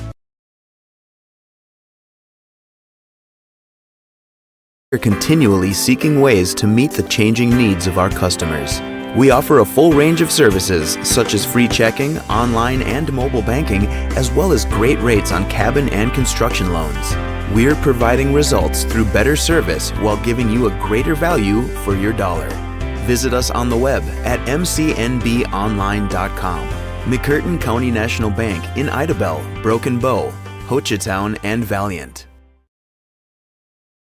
They've been supporting the Savages for a very long time. Bailey Lumber Company, a family-owned tradition in Broken Bow for over 80 years. Located just 5 miles east of Broken Bow, they're your go-to destination for all your lumber needs with everything you'd expect from a big store, with the added charm of hometown service and competitive pricing. Need your materials delivered? Bailey Lumber Company will help you with convenient delivery options. Bailey Lumber Company, supporting the Savages. Oh no, are you okay, Mike? Yeah, got a pretty big fender bender here. Don't worry, State Farm's got you covered. That's great to hear. Robin, what's going on? We're gonna get you a tow truck, Mike. Thank you. Real fender bender going on. Fender bender. Fender bender. Fender bender. Fender bender. Everybody remain calm. No reason to panic. Go with the one that's here to help life go right. Call State Farm agent Evan Smalling at 580-584-7277.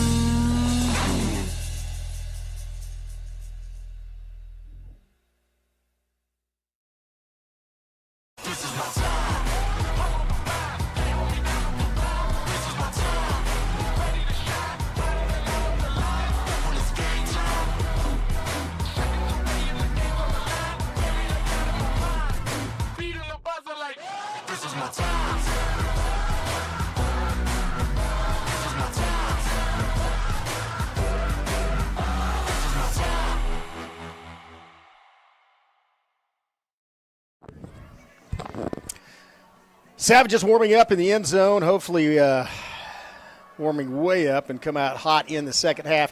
Scores tied 7-7, and Savages took the early lead on a 92-yard drive. Pinned back, had a run by Clay and a short run by Whitfield, followed by a 85-yard non-scoring play as Garden Whitfield chased down, and I don't say that very often, but caught at about the 2-yard line, or actually at the 3-yard line, and they gave it to him a couple of more times. The second time inside the red zone, he took it in from 3 yards out. Extra point by Silva was good, and that made it 7-0 Savages. And then traded a couple of possessions until the Hilldale Hornets drove down, and after the Savages had made some good stops, looking at a red zone defense, possibly another goal line stand, a play action caught the Savages looking, and they just threw a fade route just straight over to the far pylon.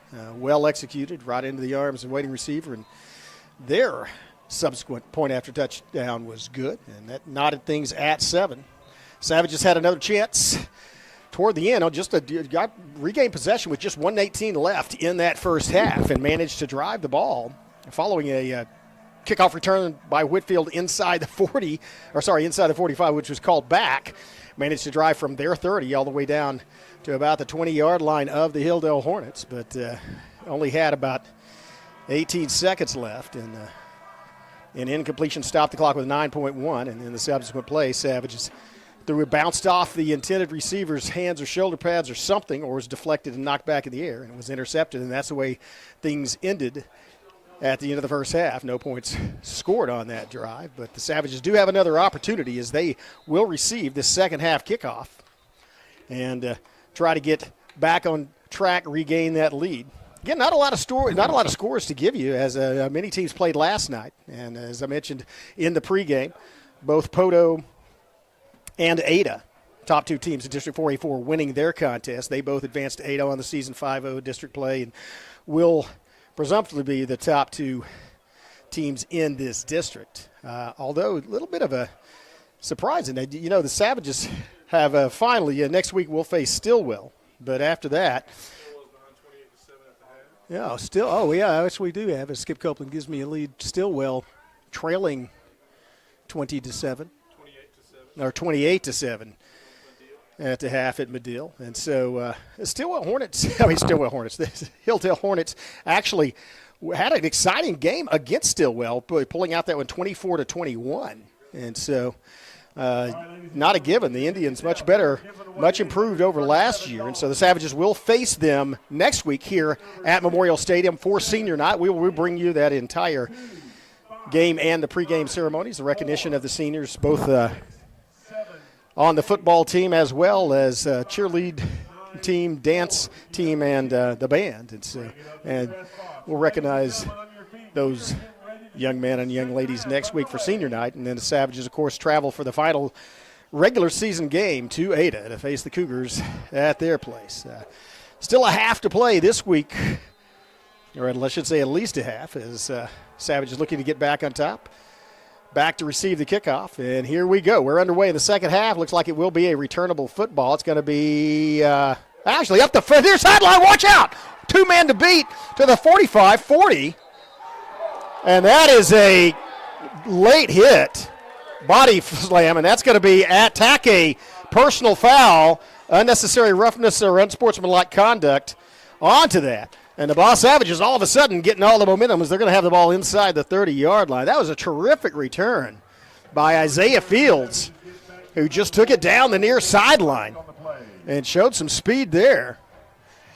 Spot of the foul was right at the 40-yard line, so they're going to march it down to the 25, and that should be where the Savages set up their first and 10 of this second period. Of this second half. Will be a dead ball personal foul against the Hornets. And so that's going to be a nice lift for Brokobo. Great field position to start off in the second half.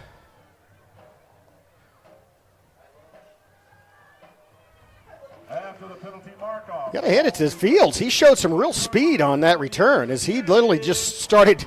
It looked like he was covering about 5 yards per 2 strides up the near sideline. First and 10, Brokobo, 25-yard line. Twins split out to the far side. Bailey in the backfield with Clay. Clay, quarterback keeper, gets about a yard past the line of scrimmage, and that's it as he's hit for either no gain or a short gain. Bring up 2nd and 9, 2nd and 10, and that's going to.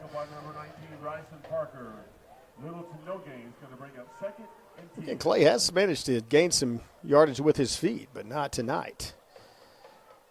They do have Baker in at the slot, Hurst in there as well. I think Hurst is lined up at tight end. Let's see. And then they have Whitfield.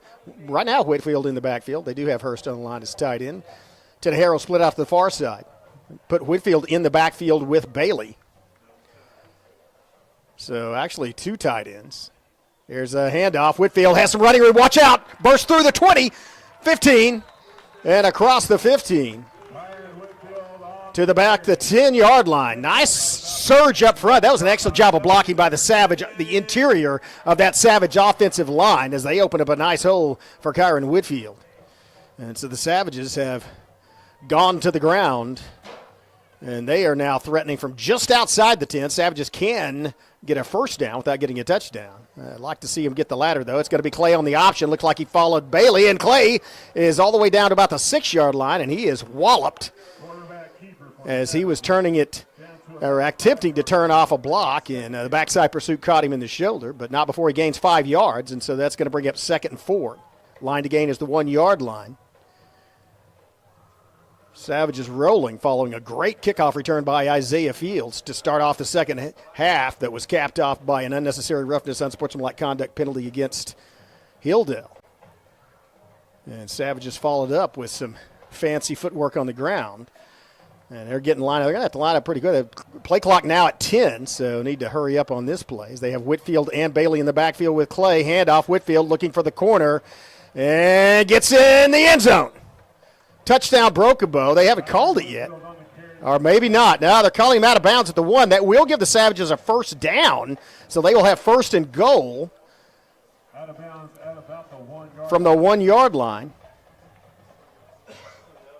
No, what on earth? I thought he was in the end zone. Of course, it is at the far sideline, and so they're calling it 3rd down and very short. Let's call it 3rd and 1 foot, 1.5 feet. And you may see the power formation you do, double tights, ball, power formation, and it looked like Whitfield's in the end zone that time. And there's, well, nope, there's the call. Okay, touchdown, Broken Bow. Impressive drive, all on the ground, and after a great return by Fields, it's 4 carries by Whitfield, 1 by Clay. Savages put in the end zone, and that's the way they wanted to start off this second half. Scores 13-7 with the extra point team on the field to try to add to this lead. I got to tell you, I haven't seen a lot of Isaiah Fields, but he really showed some athleticism and football savvy on that return. Here's the kick, and it is up. Wow, that's a high, straight kick, and it's good. Man, Fields is really getting those elevated. 14-7 is your score. 9:30 left in the third quarter. Savages with the lead. We'll take a quick break here from our sponsor. Be back. You're watching Broken Bow Savage Football on the Broken Bow Network. As the seasons change in southeast Oklahoma and temperatures begin to drop, the demand for propane rises. McCurtain County Propane is on a mission to keep you and your family warm while helping you save money. Get on our schedule now and have one of our professional drivers fill your tank before seasonal demand drives prices higher. Give McCurtain County Propane a call today to get set up, knowing you can't control the weather, but you won't be left out in the cold. Well, that's a great way to start a second half with a kickoff return into your opponent's end of the field, attack on a penalty, and then just run it straight in the end zone in 5 plays. Savages 14-7 lead. Really not a lot of time expired off that clock. Keep in mind, we're in high school football, only 12 minutes per quarter, so in 2.5 minutes, the Savages managed to cover most of the field and now lead 14-7. Again, we usually see Silva. He's been kicking these. Again, went back to kicking them between the 20 and the 30. They usually come down around the 25, but are so high that it allows the coverage to get under them. This is a little lower, though. This may be returnable. 35. Nope, fair caught at the 35, and so that's where they're going to blow it dead, and that's where maybe the 36. That's where the Hornets will start off their first possession. Following that offensive drive by Broken Bow, defense needs to make a statement here and force a 3-and-out or create a turnover. Don't know what to expect from Hilldale. They did have success running out of the eye. I might expect them to come out, and seems to be their bread and butter as well. But they are not going to do that, as it looks like they're going to have Schaefer back in the shotgun. One man behind him. It's going to be a handoff and has no running room. He's wrapped up by Coley and Bailey and taken down. Cupid, as well as about 3 other Savages in there. Great run defense. Max Rupp also getting up off the bottom of that pile, as well as Jace Anderson. That was just good defense all around.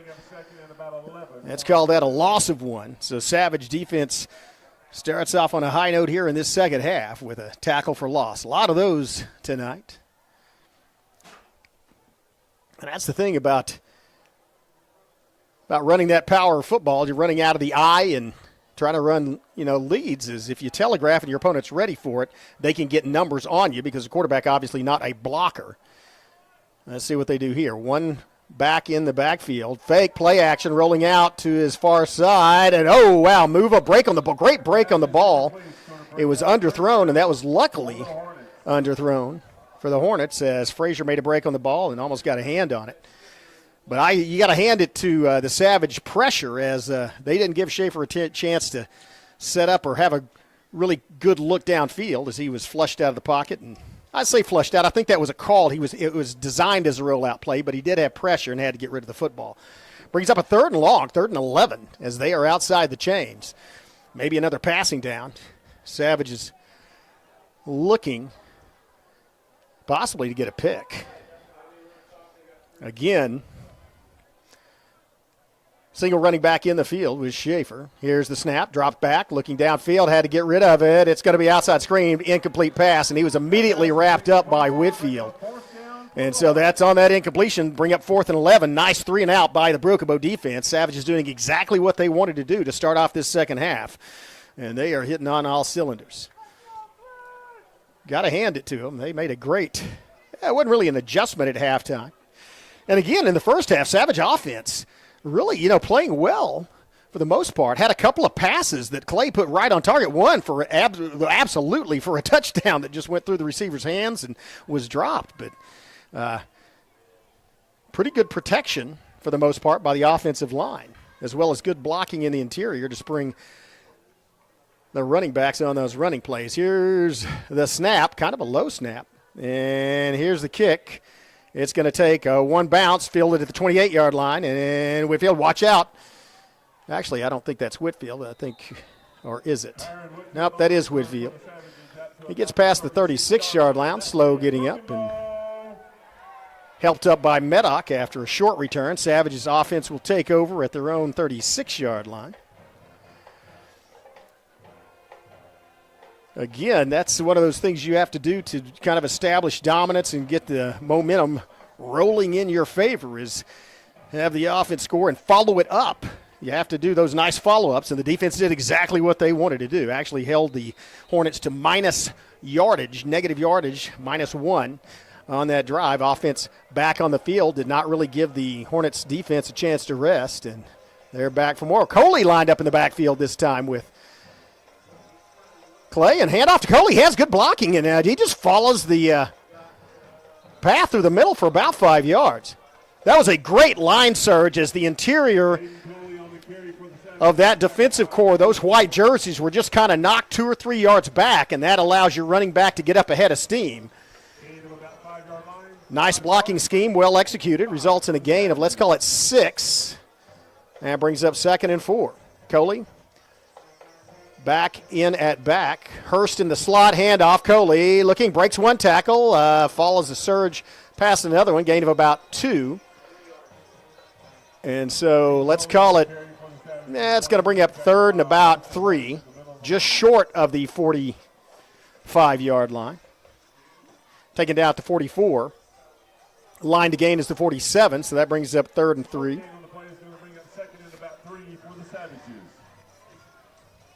So once again, same formation. Well, no, they split Hurst out. It's going to be fake play action, and the ball's batted down, and that's an incomplete pass. But yeah, the pressure got to hand it to. There was only one guy that broke through, but he did a good job for the Hornets as he batted that pass down.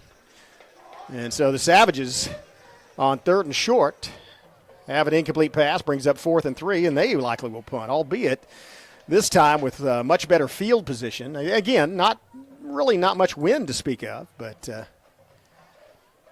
kind of a nice still night. And I tell you, not much wind to speak of after the games at Medill and Podo. I'm happy to say that phrase. Tenejero with the rollout. Oh, it's a fake! Tenejero looking to get a first down, and he got it! On the fake punt, Tenejero gets just enough to get across the chain. Savages gamble on 4th down and win. Your prize is 4 more downs. That was a well executed. I don't know if that was a call from the get-go, if it was an option for Tenejero if he saw a crease. Either way,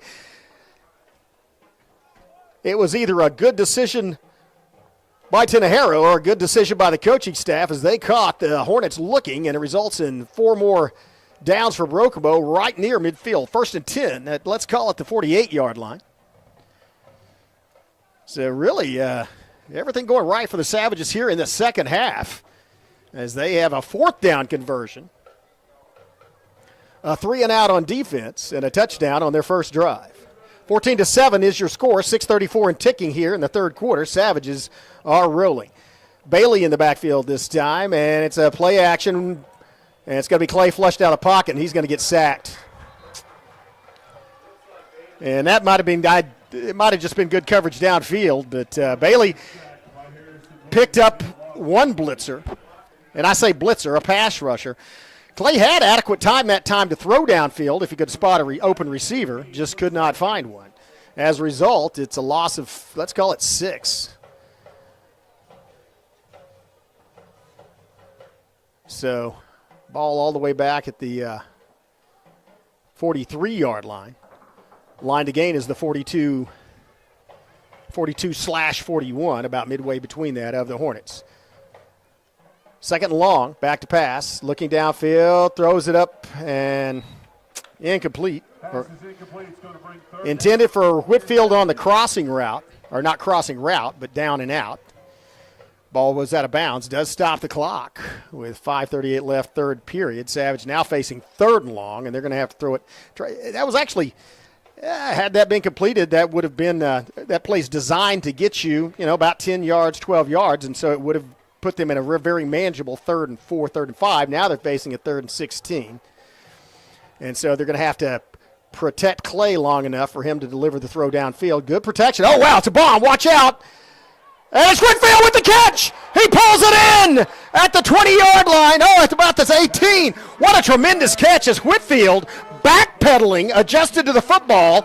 It hit up high and then came down low, pulled it into his midriff. First out on 3rd and 16. The Savages throw it way downfield, and you see what kind of arm Anthony Clay has when he has protection. Pretty well thrown ball. Great catch by Whitfield. 1st and 10, Broken Bow. Inside the red zone at the 18-yard line of the Hilldale Hornets. Clock continues to tick, 5:23, 5:22 here in the third period. Savage with a 14-7 lead.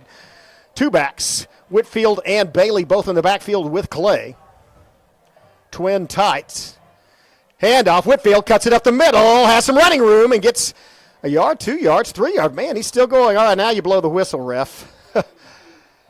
And you guys have got to get sick of me here. The reason I say that is, you got to keep these guys from getting injured. Once the pile starts moving backward, that's the end of the play. Whitfield had his helmet ripped off at the end of that, and so he did get. I got to hand it to Whitfield though. That was a tough run, as he had a nice crease there, but it was able to bullet down to about the 10-yard line. In fact, right at the 10-yard line, brings up 2nd and 2. Some power running at the end by Karen Whitfield. Savages twins, including Fields and Tenhero, split to the near side. No receivers to the far side. It's going to be Bailey. Oh, it's going to be a keeper. Clay gets across the 10, but not enough to gain the first down. That's going to bring up a 3rd and very short. Got about halfway. Well, not quite halfway.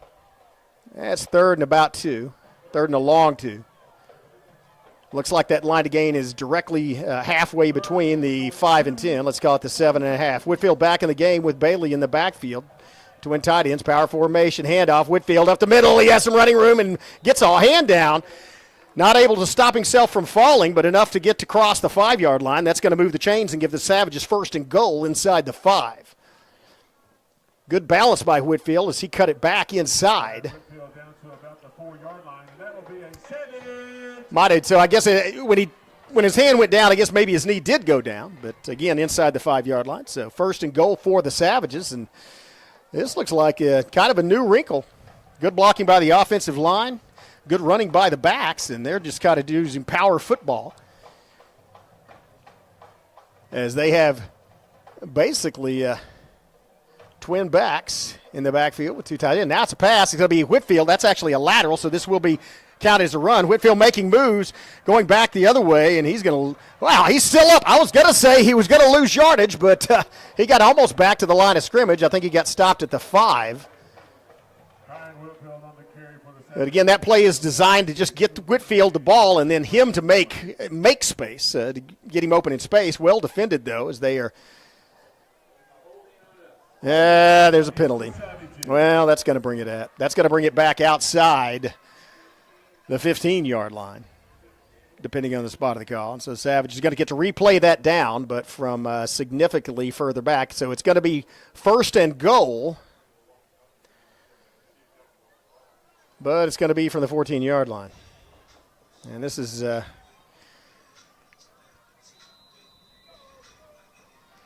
may significantly alter the play call because the Savages now have, you can opt to kick a field goal, but basically you have 4 downs to try to gain 14 yards. And so let's see what they come up with. They do have a receiver, Tenejero, split out to the near side, near the sideline.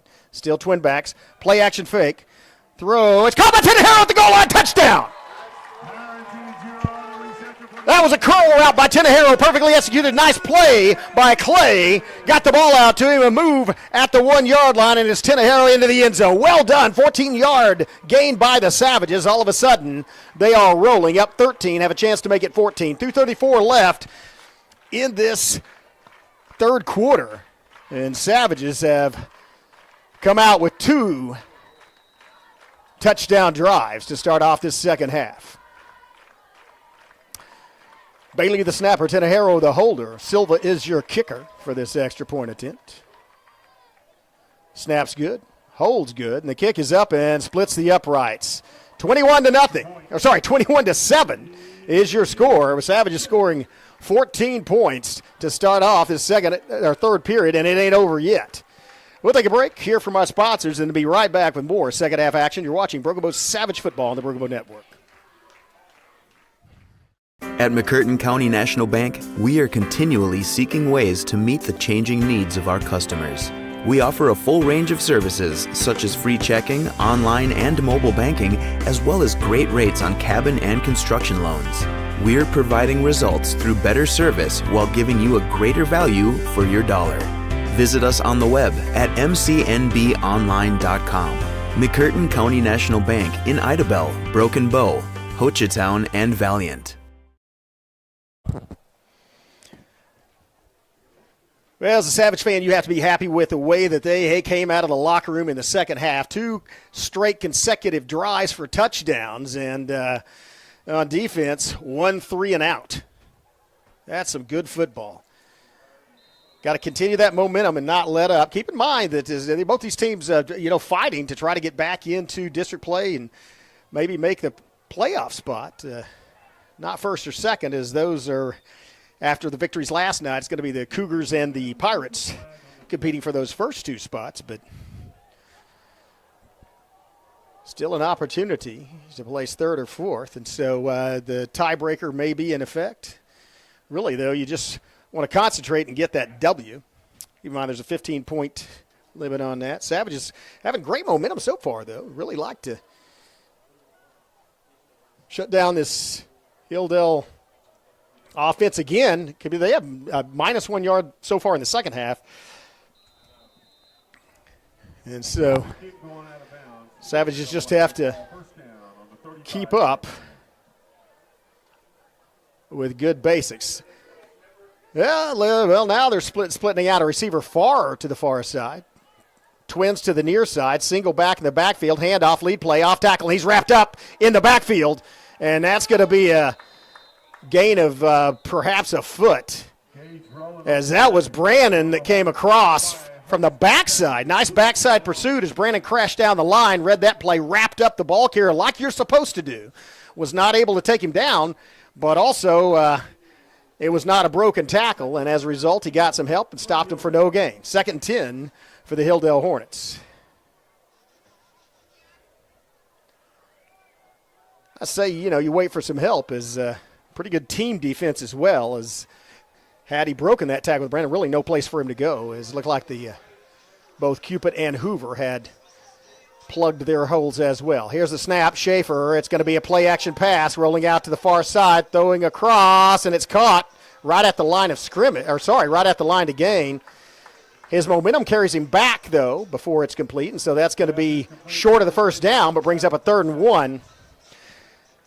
So 3rd and short, and often you may expect them to line up in a power formation and then try to get the Savages to jump off sides with a hard count. Tough situation to be in defensively, though, is immediately when the ball snaps, you have to be ready because it is a very short yard, but also you can't jump off sides. When I say a very short yard, not quite a yard. It's more like 2 feet. Well, no, they're back in the shotgun. Here's the snap, handoff, looking for a running room. Does get enough to get the first down, but not much more. That's going to move the chains. Let's call it a gain of 2 as he gets across to the 46-yard line, and that'll be the first down of this second half for the Hornets. With under a minute left to play in this 3rd quarter, Savages lead 21-7.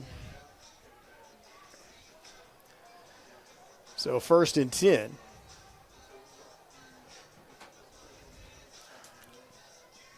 Schaefer back in the shotgun.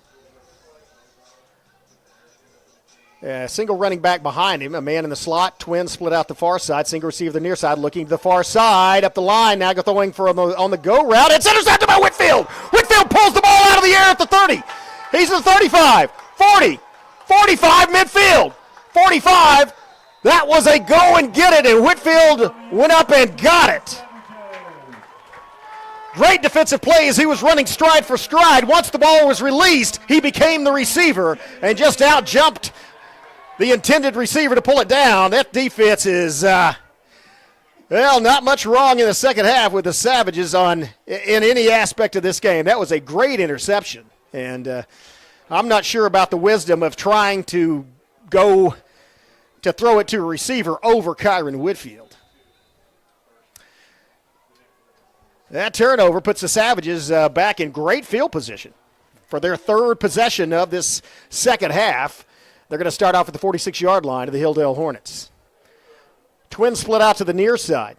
Bailey alone in the backfield with Clay. Handoff, Bailey, lead by Baker. Bailey follows the blocking through the hole and gets about 4 yards on first down. That'll bring up 2nd and 6. Just short of the 44, about the 43. Line to gain is the 36. So let's actually, it's more like a gain of 4. And that's going to do it for the 3rd period of play. Savages lead 21-7, and they are driving, following a pick by Kyron Whitfield. We'll be back with 4th quarter action following this word from our sponsors. You're watching Broken Bow Savage Football on the Broken Bow Network. They've been supporting the Savages for a very long time. Bailey Lumber Company, a family-owned tradition in Broken Bow for over 80 years. Located just 5 miles east of Broken Bow, they're your go-to destination for all your lumber needs with everything you'd expect from a big store, with the added charm of hometown service and competitive pricing. Need your materials delivered? Bailey Lumber Company will help you with convenient delivery options. Bailey Lumber Company, supporting the Savages.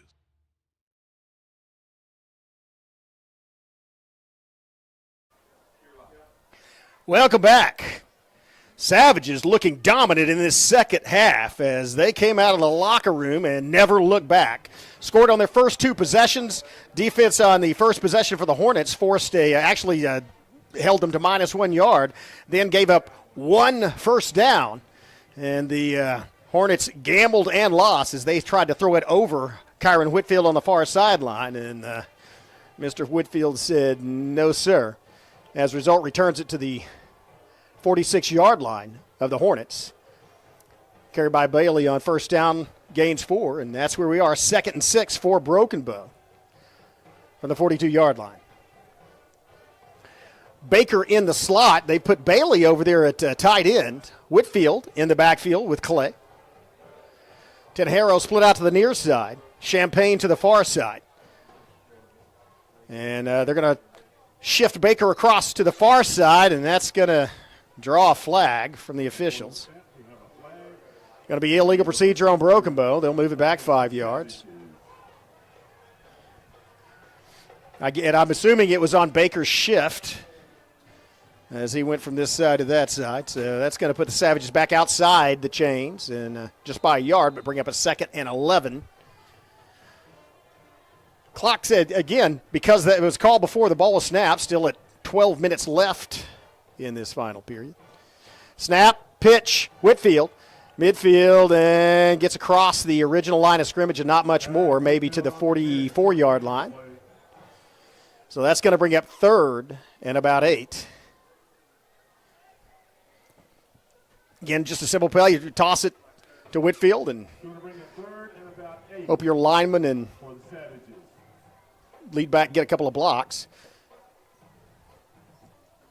So very simple. Savages looking to the sideline for the call.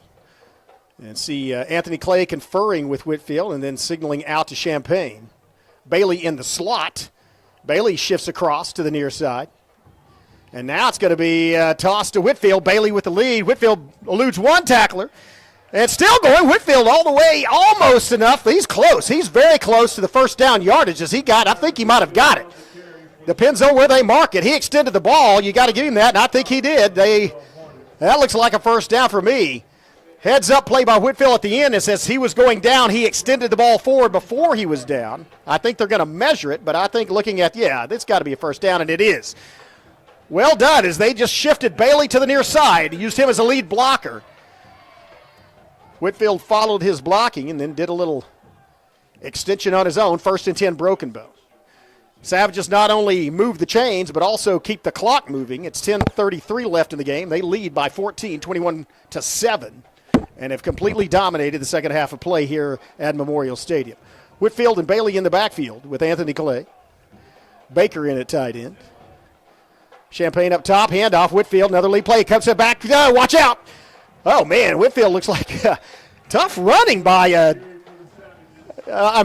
all the way down to the 21-yard line. Kyron Whitfield on the program listed as a WR. That stands for wide receiver. But he's looking like a tailback tonight. Another first down for the Savages, and they keep the ball on the ground, keep the clock moving again. Under 10 minutes left to play, 14-point lead. And I'm sure that they are content with running that play clock down to 3 or 4 seconds before the ball snapped. Clay in the backfield with Whitfield. And, fake Clay keeper. Clay has a little running room and gets across the 20. Well, that's about to the, let's call it a gain of 2. He was at the 21, now he's at the 19, so let's call it 2nd and 8. And so, 2nd and about 9 for the Savages. I guess Champagne out there at the far side with the pink sleeves. Tenejero here at the near side, split out wide. And so Clay talking things over.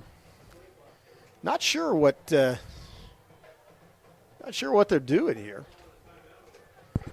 As play clock's at 4-3, and okay, they were just resetting the play clock. Resetting the play clock at 40. Now the game clock and play clock are running. Again, Savages lead by 2 touchdowns. Looking to add to that here. Here's a little snap, a little bit low. Now it's, watch out, Bailey up the middle. 10-5 touchdown. Power football, huge hole.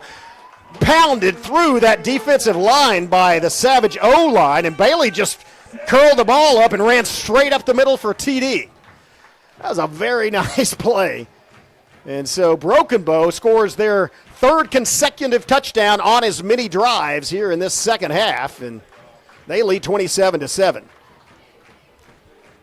I'm not sure what Rod Davis and the coaching staff said to him at halftime, or if they just took it upon themselves, but they have been hitting on all cylinders and also hitting the Hornets hard here in the second half. Nice kick, splits the uprights. It is good, and that's another part of it. Savage kicking game vastly improved as well. 28-7 your score, 9:03 left in this football game. All Broken Bow here in this second half on the 50th anniversary recognition of the 1973 state championship team. Savages looking very good thus far. We'll be back with the last 9 minutes and 3 seconds of this football game after this break to recognize our sponsors. You're watching Broken Bow Savage Football on the Broken Bow Network.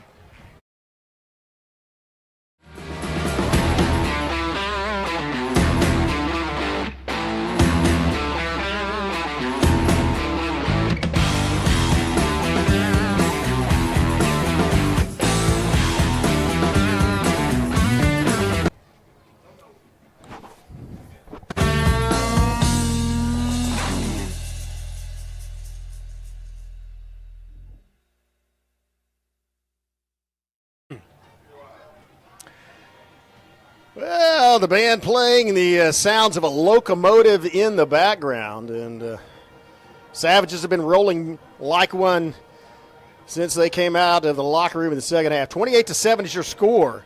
21 unanswered points by the Broken Bow Savages, and just looking like a playoff team here tonight. Here's the kick, Silva.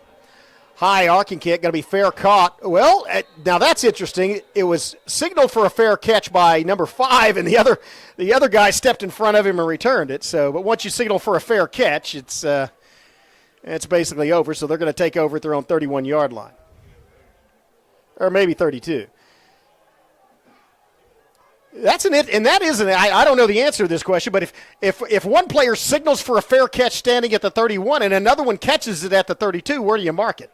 I mean, that's probably one of those questions they put on a quiz for referees. 31.5 is the answer from the coaching booth, and that's thank you, sir. Let's split the difference. 31.5-yard line, 1st and 10 for the Hornets. They may go into passing mode now as time is short for them, and they do. Very short pass out at about 4 or 5 yards off the line of scrimmage. Pretty well thrown ball, as it was where only the receiver could have caught it. And I say they're in passing mode. They are down 21 points and only have under 9 minutes in which to make it up. So Savages just guarding against the big play and trying to make sure tackling. And I expect, they may try to break it, get a runner loose, but otherwise I expect the Hornets to be throwing this ball the rest of this game. Here's a low snap, goes off the ground, and that's going to be timeout called. Timeout called by the Hornets. Timeout on the field by Hilldale. Savages leading 28-7 as they come over and get instructions. We'll take a quick timeout ourselves and then be back with more fourth quarter action. You're watching Broken Bow Savage Football on the Broken Bow Network. Oh, no. Are you okay, Mike? Yeah, got a pretty big fender bender here. Don't worry. State Farm's got you covered. That's great to hear. Robin, what's going on? We're going to get you a tow truck, Mike. Thank you. Real fender bender going on. Fender bender. Fender bender. Fender bender. Fender bender. Everybody remain calm. No reason to panic. Go with the one that's here to help life go right. Call State Farm agent Evan Smalling at 580-584-7277. As the Savages retake the field and looking really good. Of course, this is the middle of fall break, also known as one of the deer seasons for most of the locals, but Savages really looking good. Facing a 2nd and 6. Hilldale, back to pass, under pressure, throws it along the sideline, and he takes catches it, pulls it in, steps out of bounds. So, a good time conservative offense run by the Hornets as they get another first down. Only ran about 6 seconds off the clock. And again, those are hard to defend for a defensive back. Really, the best way to defend is if a lineman could get a hand up, because those are low trajectory ball thrown right out to the sideline, so you can deflect them. But otherwise, it's a pretty high percentage pass, but doesn't cover a lot of yards. Now there's a handoff up the middle and does not get much as he is wrapped up and stopped after a 1-yard gain by the Savage. And good sportsmanship shown by Anderson. And that was just the middle of the interior of that Savage line and linebacking core, as it looked like it was Bailey, Cupid, Coley, all had hands around him. I believe Brown back in the lineup. Good to see him back in the lineup as well, as he came out with a injury. Walked off under his own power in the first half, but good to see him back out there. 2nd and 9 as they have a slot and looks like a running. Nope. Play action, rolling out, looking to throw, throws the ball up, and diving catch attempted. Doesn't make it. It bounces off the ground, and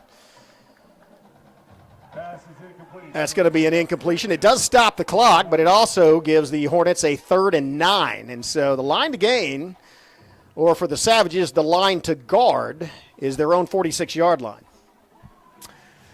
Of course, at this .801 left. Savages with a 21-point lead. Wow, math.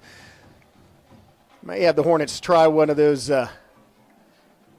pump out. You kind of pump the ball to get the defensive back to jump and then go for it all, try to throw it toward the end zone. We will see what they do. They do have extra protection back there. Twins out to the near side, single receiver the far side. Schaefer back to pass. Oh, ball's on the ground. He picks it up, rolls out to the far side, throws it down the sideline, and it's almost picked off by Nocum, but knocked out of the hands of the intended receiver. Does stop the clock, but that's going to bring up 4th and 9. I do not expect the Hornets to punt at this juncture. I think they're going to go for it as even with 2 timeouts, 7:54 left in the game, 21-point deficit. Savages just need to prevent them from getting a first down and obviously a touchdown on this, but They do have the punter back, though. They are showing punt. Again, it's a 3-touchdown lead for Broken Bow. 7:54 left, and Hilldale only has 2 timeouts. I would expect a fake on this, but that may not be what they plan. Nope. Oh, ball's over the head of the punter. Live ball, and it's Rupp dives for it. Gets down to about the 12-yard line, and that is a huge mistake for the Hornets and everything bouncing right for the Savages in this second half. And technically, that is going to be a run for about minus 25 yards. Savage offense taking over with a 21-point lead in the ball inside the red zone at the 15. Might see some power football here. 28-7 is the lead. Savages, again, totally dominant in this second half. Look at them running onto the football field as they are showing some enthusiasm. Again, Tramden Mulkey, the senior leader, in at center tonight. Done a good job opening up holes in the interior. Twin tights. Looks like a running formation. Coley in the backfield. Handoff up the middle. Coley, and he moves the pile about 2 yards before he's slammed to the turf. And so that's going to be a gain of about, a little more than I thought it was. Gain of 5 to the 10. Keeps the clock running. 7:25 and clicking along. Coley in the backfield with Clay. Baker, Rocky Baker, in at slot. Looks like they've got Tenejero split out to the far side, to the near side. Isaiah Field split out to the far side. Savages in no hurry as time is on their side. Hurst in at tight end to the near side. Here's the snap. Clay, it's going to be a lead play. Off tackle following his blockers. Coley, great job of blocking by the offensive line as he gets all the way to 5. I think he got the first down. And that was a good sportsmanship show by Mulkey, but you can attribute that carry to the offensive line and those lead blockers, as that was just student body right. And Coley just kind of followed the black wave into the 5-yard line. They're showing it short of the first down, so it's a 3rd and 1 officially. There's no way that ball didn't get across the 5-yard line, though. That was,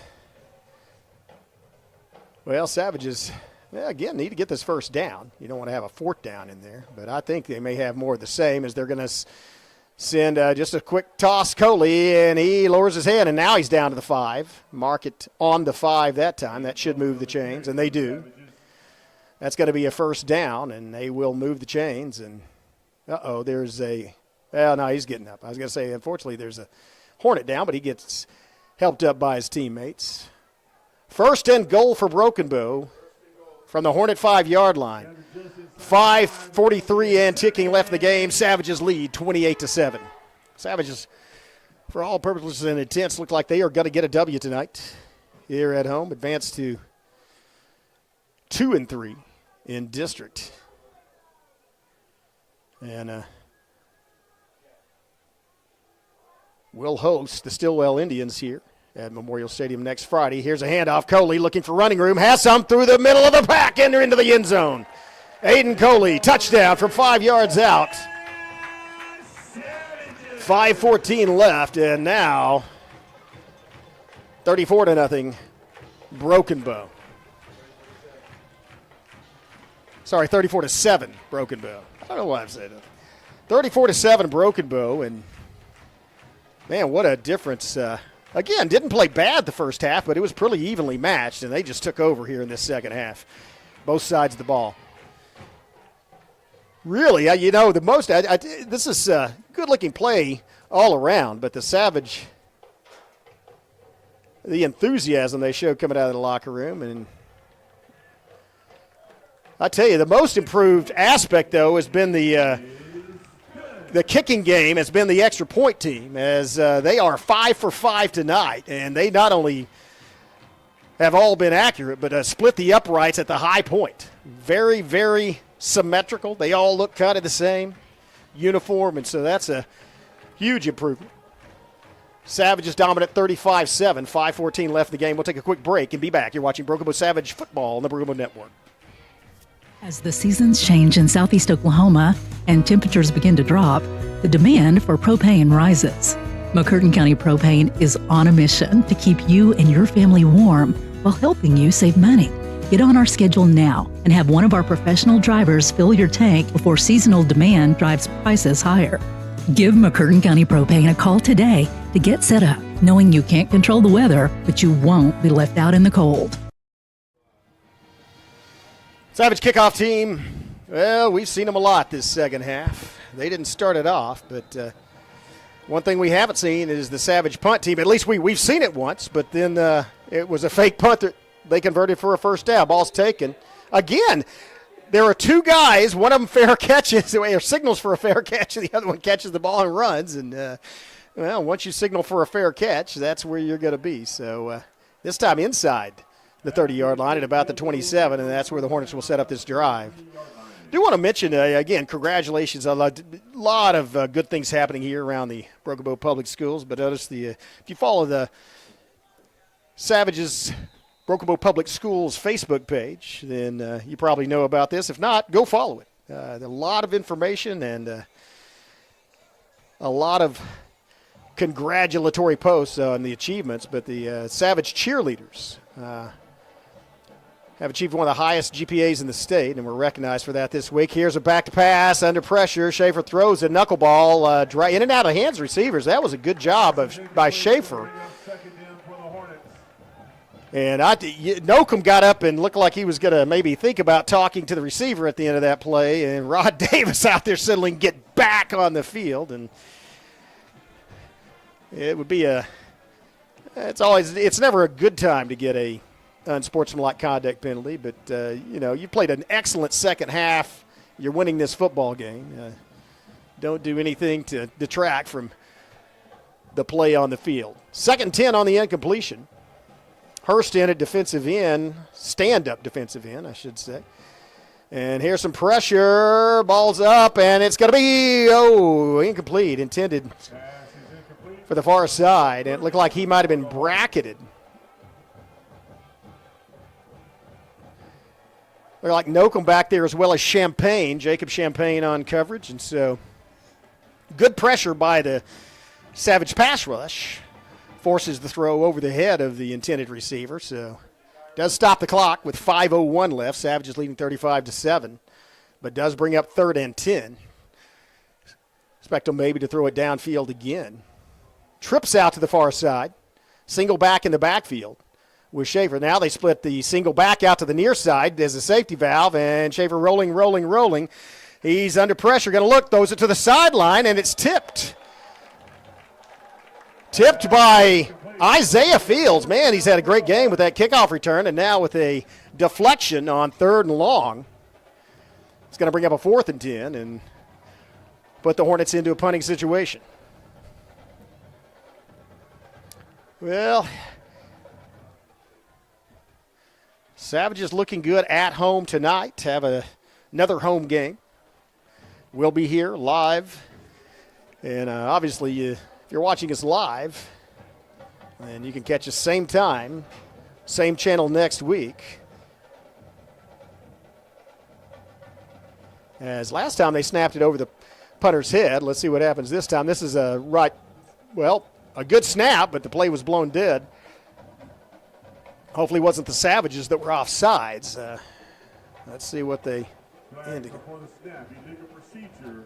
That's actually an illegal procedure penalty against the Hornets. Perfect snap that time for the Hornets. And so that's going to place them further back in their own territory. Savages, again, good call. You're up 28. You see, there is no return man back for the Savages. They just want to make sure the punt isn't faked and want to prevent any kind of opportunity for first down as they have the entire defense on there in coverage. And so kicked downfield. It is going to take a Hilldale bounce. And, wow, what a bounce. That's they'll hand it to their punter. He's going to have, the worst per carry average tonight statistically is that snap over his head. Unfortunately, he touched it, and that counts against him. But he is going to have the best per punt average, as that was about a 65-yard net punt. Winds up at the Savage 21-yard line. Actually, even more than that. That might have been a 72. Wow. But Savages have a 28-point lead, the football, and only 4:40 left in this game. And so a couple of first downs away from getting the W. And going on to next week.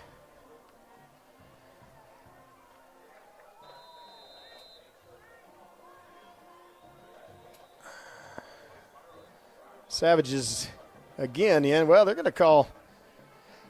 They're going to call timeout. I think it was the Savages that called timeout. Timeout on the field. We're going to stay right here.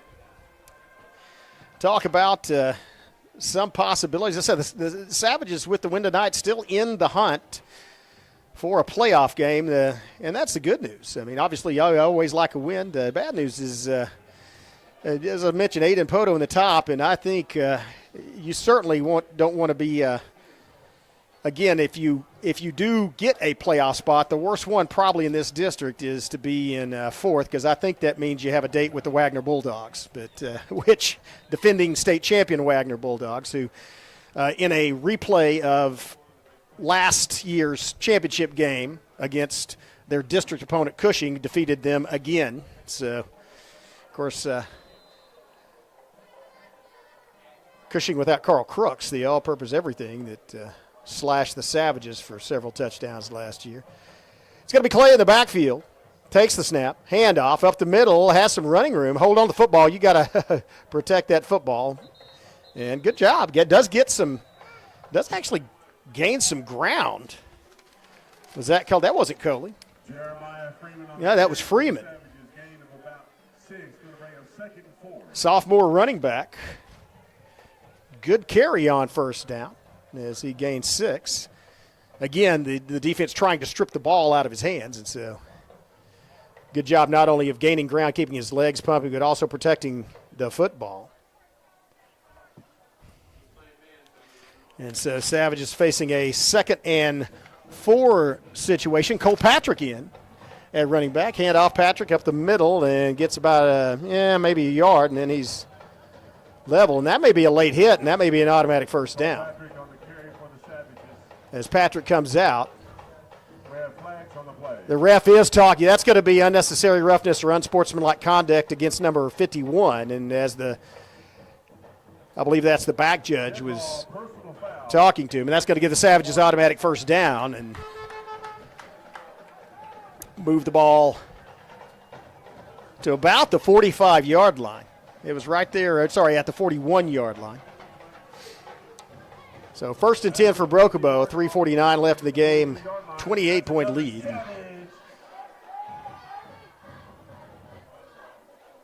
As Baker in at tight end. As you see Anthony Clay talking to Freeman in the backfield. Freeman positioned to the near side. Clock continues to run, 3.5 minutes left to play.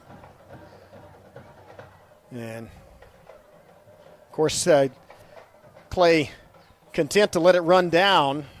Play clock at 10 now. Let the play clock run down to they snap it with 10 seconds left. It's Freeman does not have much running room as he's slammed down after a very short gain, if any at all.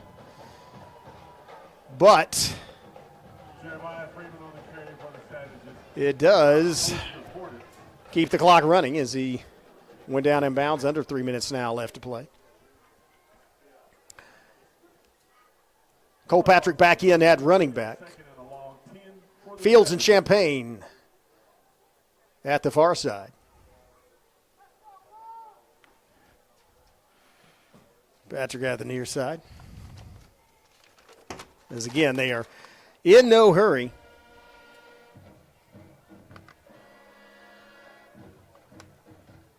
Again in at center. Number 53, run up the middle, and he is met and dropped. Patrick actually in the backfield lost a couple of yards on that one as he gets helped up.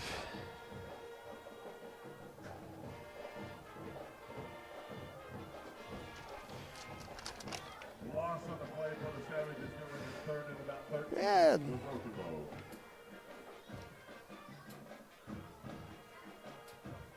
Schwartz and Porter in at line on the line as well.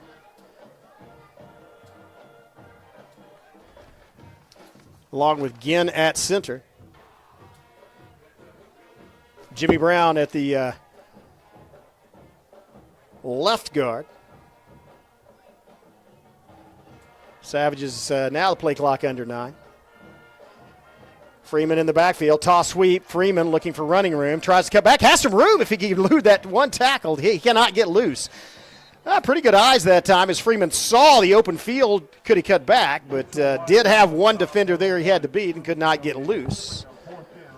Does hold on to the football, though, and that's, at this point, kind of all you have to do. Clock continues to run, so 1:15, 1:14. Play clock at 36. Savage is going to probably, again, Savages have 2 timeouts, so probably going to let the play clock run down to about 1 second, call timeout, and then punt it.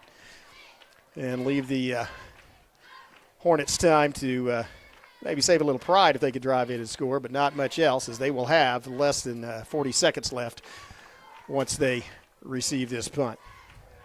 Great job by the Savages, came out dominant in the second half, and here comes the entire, they've substituted the entire punt team, the offense came off and punt team came on. 2 seconds, 1 second, they got to call timeout or take a delay of game penalty. Let's see what happens. I think they got the timeout in. They did. Nope. They did take the delay of game, but great performance by Brokenbow. Second half completely dominant, 28 unanswered points. And they are going to go into next week with a victory, a 2-3 district record, as they will face the Stillwell Indians here on senior night in Brokenbow. We'll bring you all those festivities as we recognize all the seniors on the football team, the cheerleaders, dance team, and band, as well as the managers of that team. Oh, a little bobble on the punt. He's going to have to get it loose. He manages to, very short punt. As 29.2 seconds left, and so Hornets going to come on the field. We may get a chance to see the arm of Schaefer, how far he could throw it, because they may just have him drop back and chunk it toward the end zone. Ball's at the 35-yard line of Broken Bow, and so Savage is looking to run out this clock. Probably time enough for, well, there are 2 timeouts left for Hilldale if they want to use them. They have twins split out to the far side, single receiver to the near side. Schaefer still in at quarterback. Nope, handoff up the middle. Running, has little room. Meddock in there making initial contact, I believe. Porter as well on the tackle. Looked like Kenny Brew got in there and with an assist as well. And that's going to do it, folks. Clock comes out. Savages came after a 7-7 tie at halftime. All Broken Bow in the second half. They come away with the win 35-7, looking good going into next week's contest here at Memorial Stadium against the Stillwell Indians, improved to 2-3 in district play. We'll bring you that game. Again, it is senior night. We'll have all the senior night festivities as well. And so thanks to all our sponsors. Thank you guys for watching. And tonight, as usual, it is a good night to be a Savage. On behalf of Miley Trent, Wes Jean, Skip Copeland, I'm Chris Chandler. We will see you next week.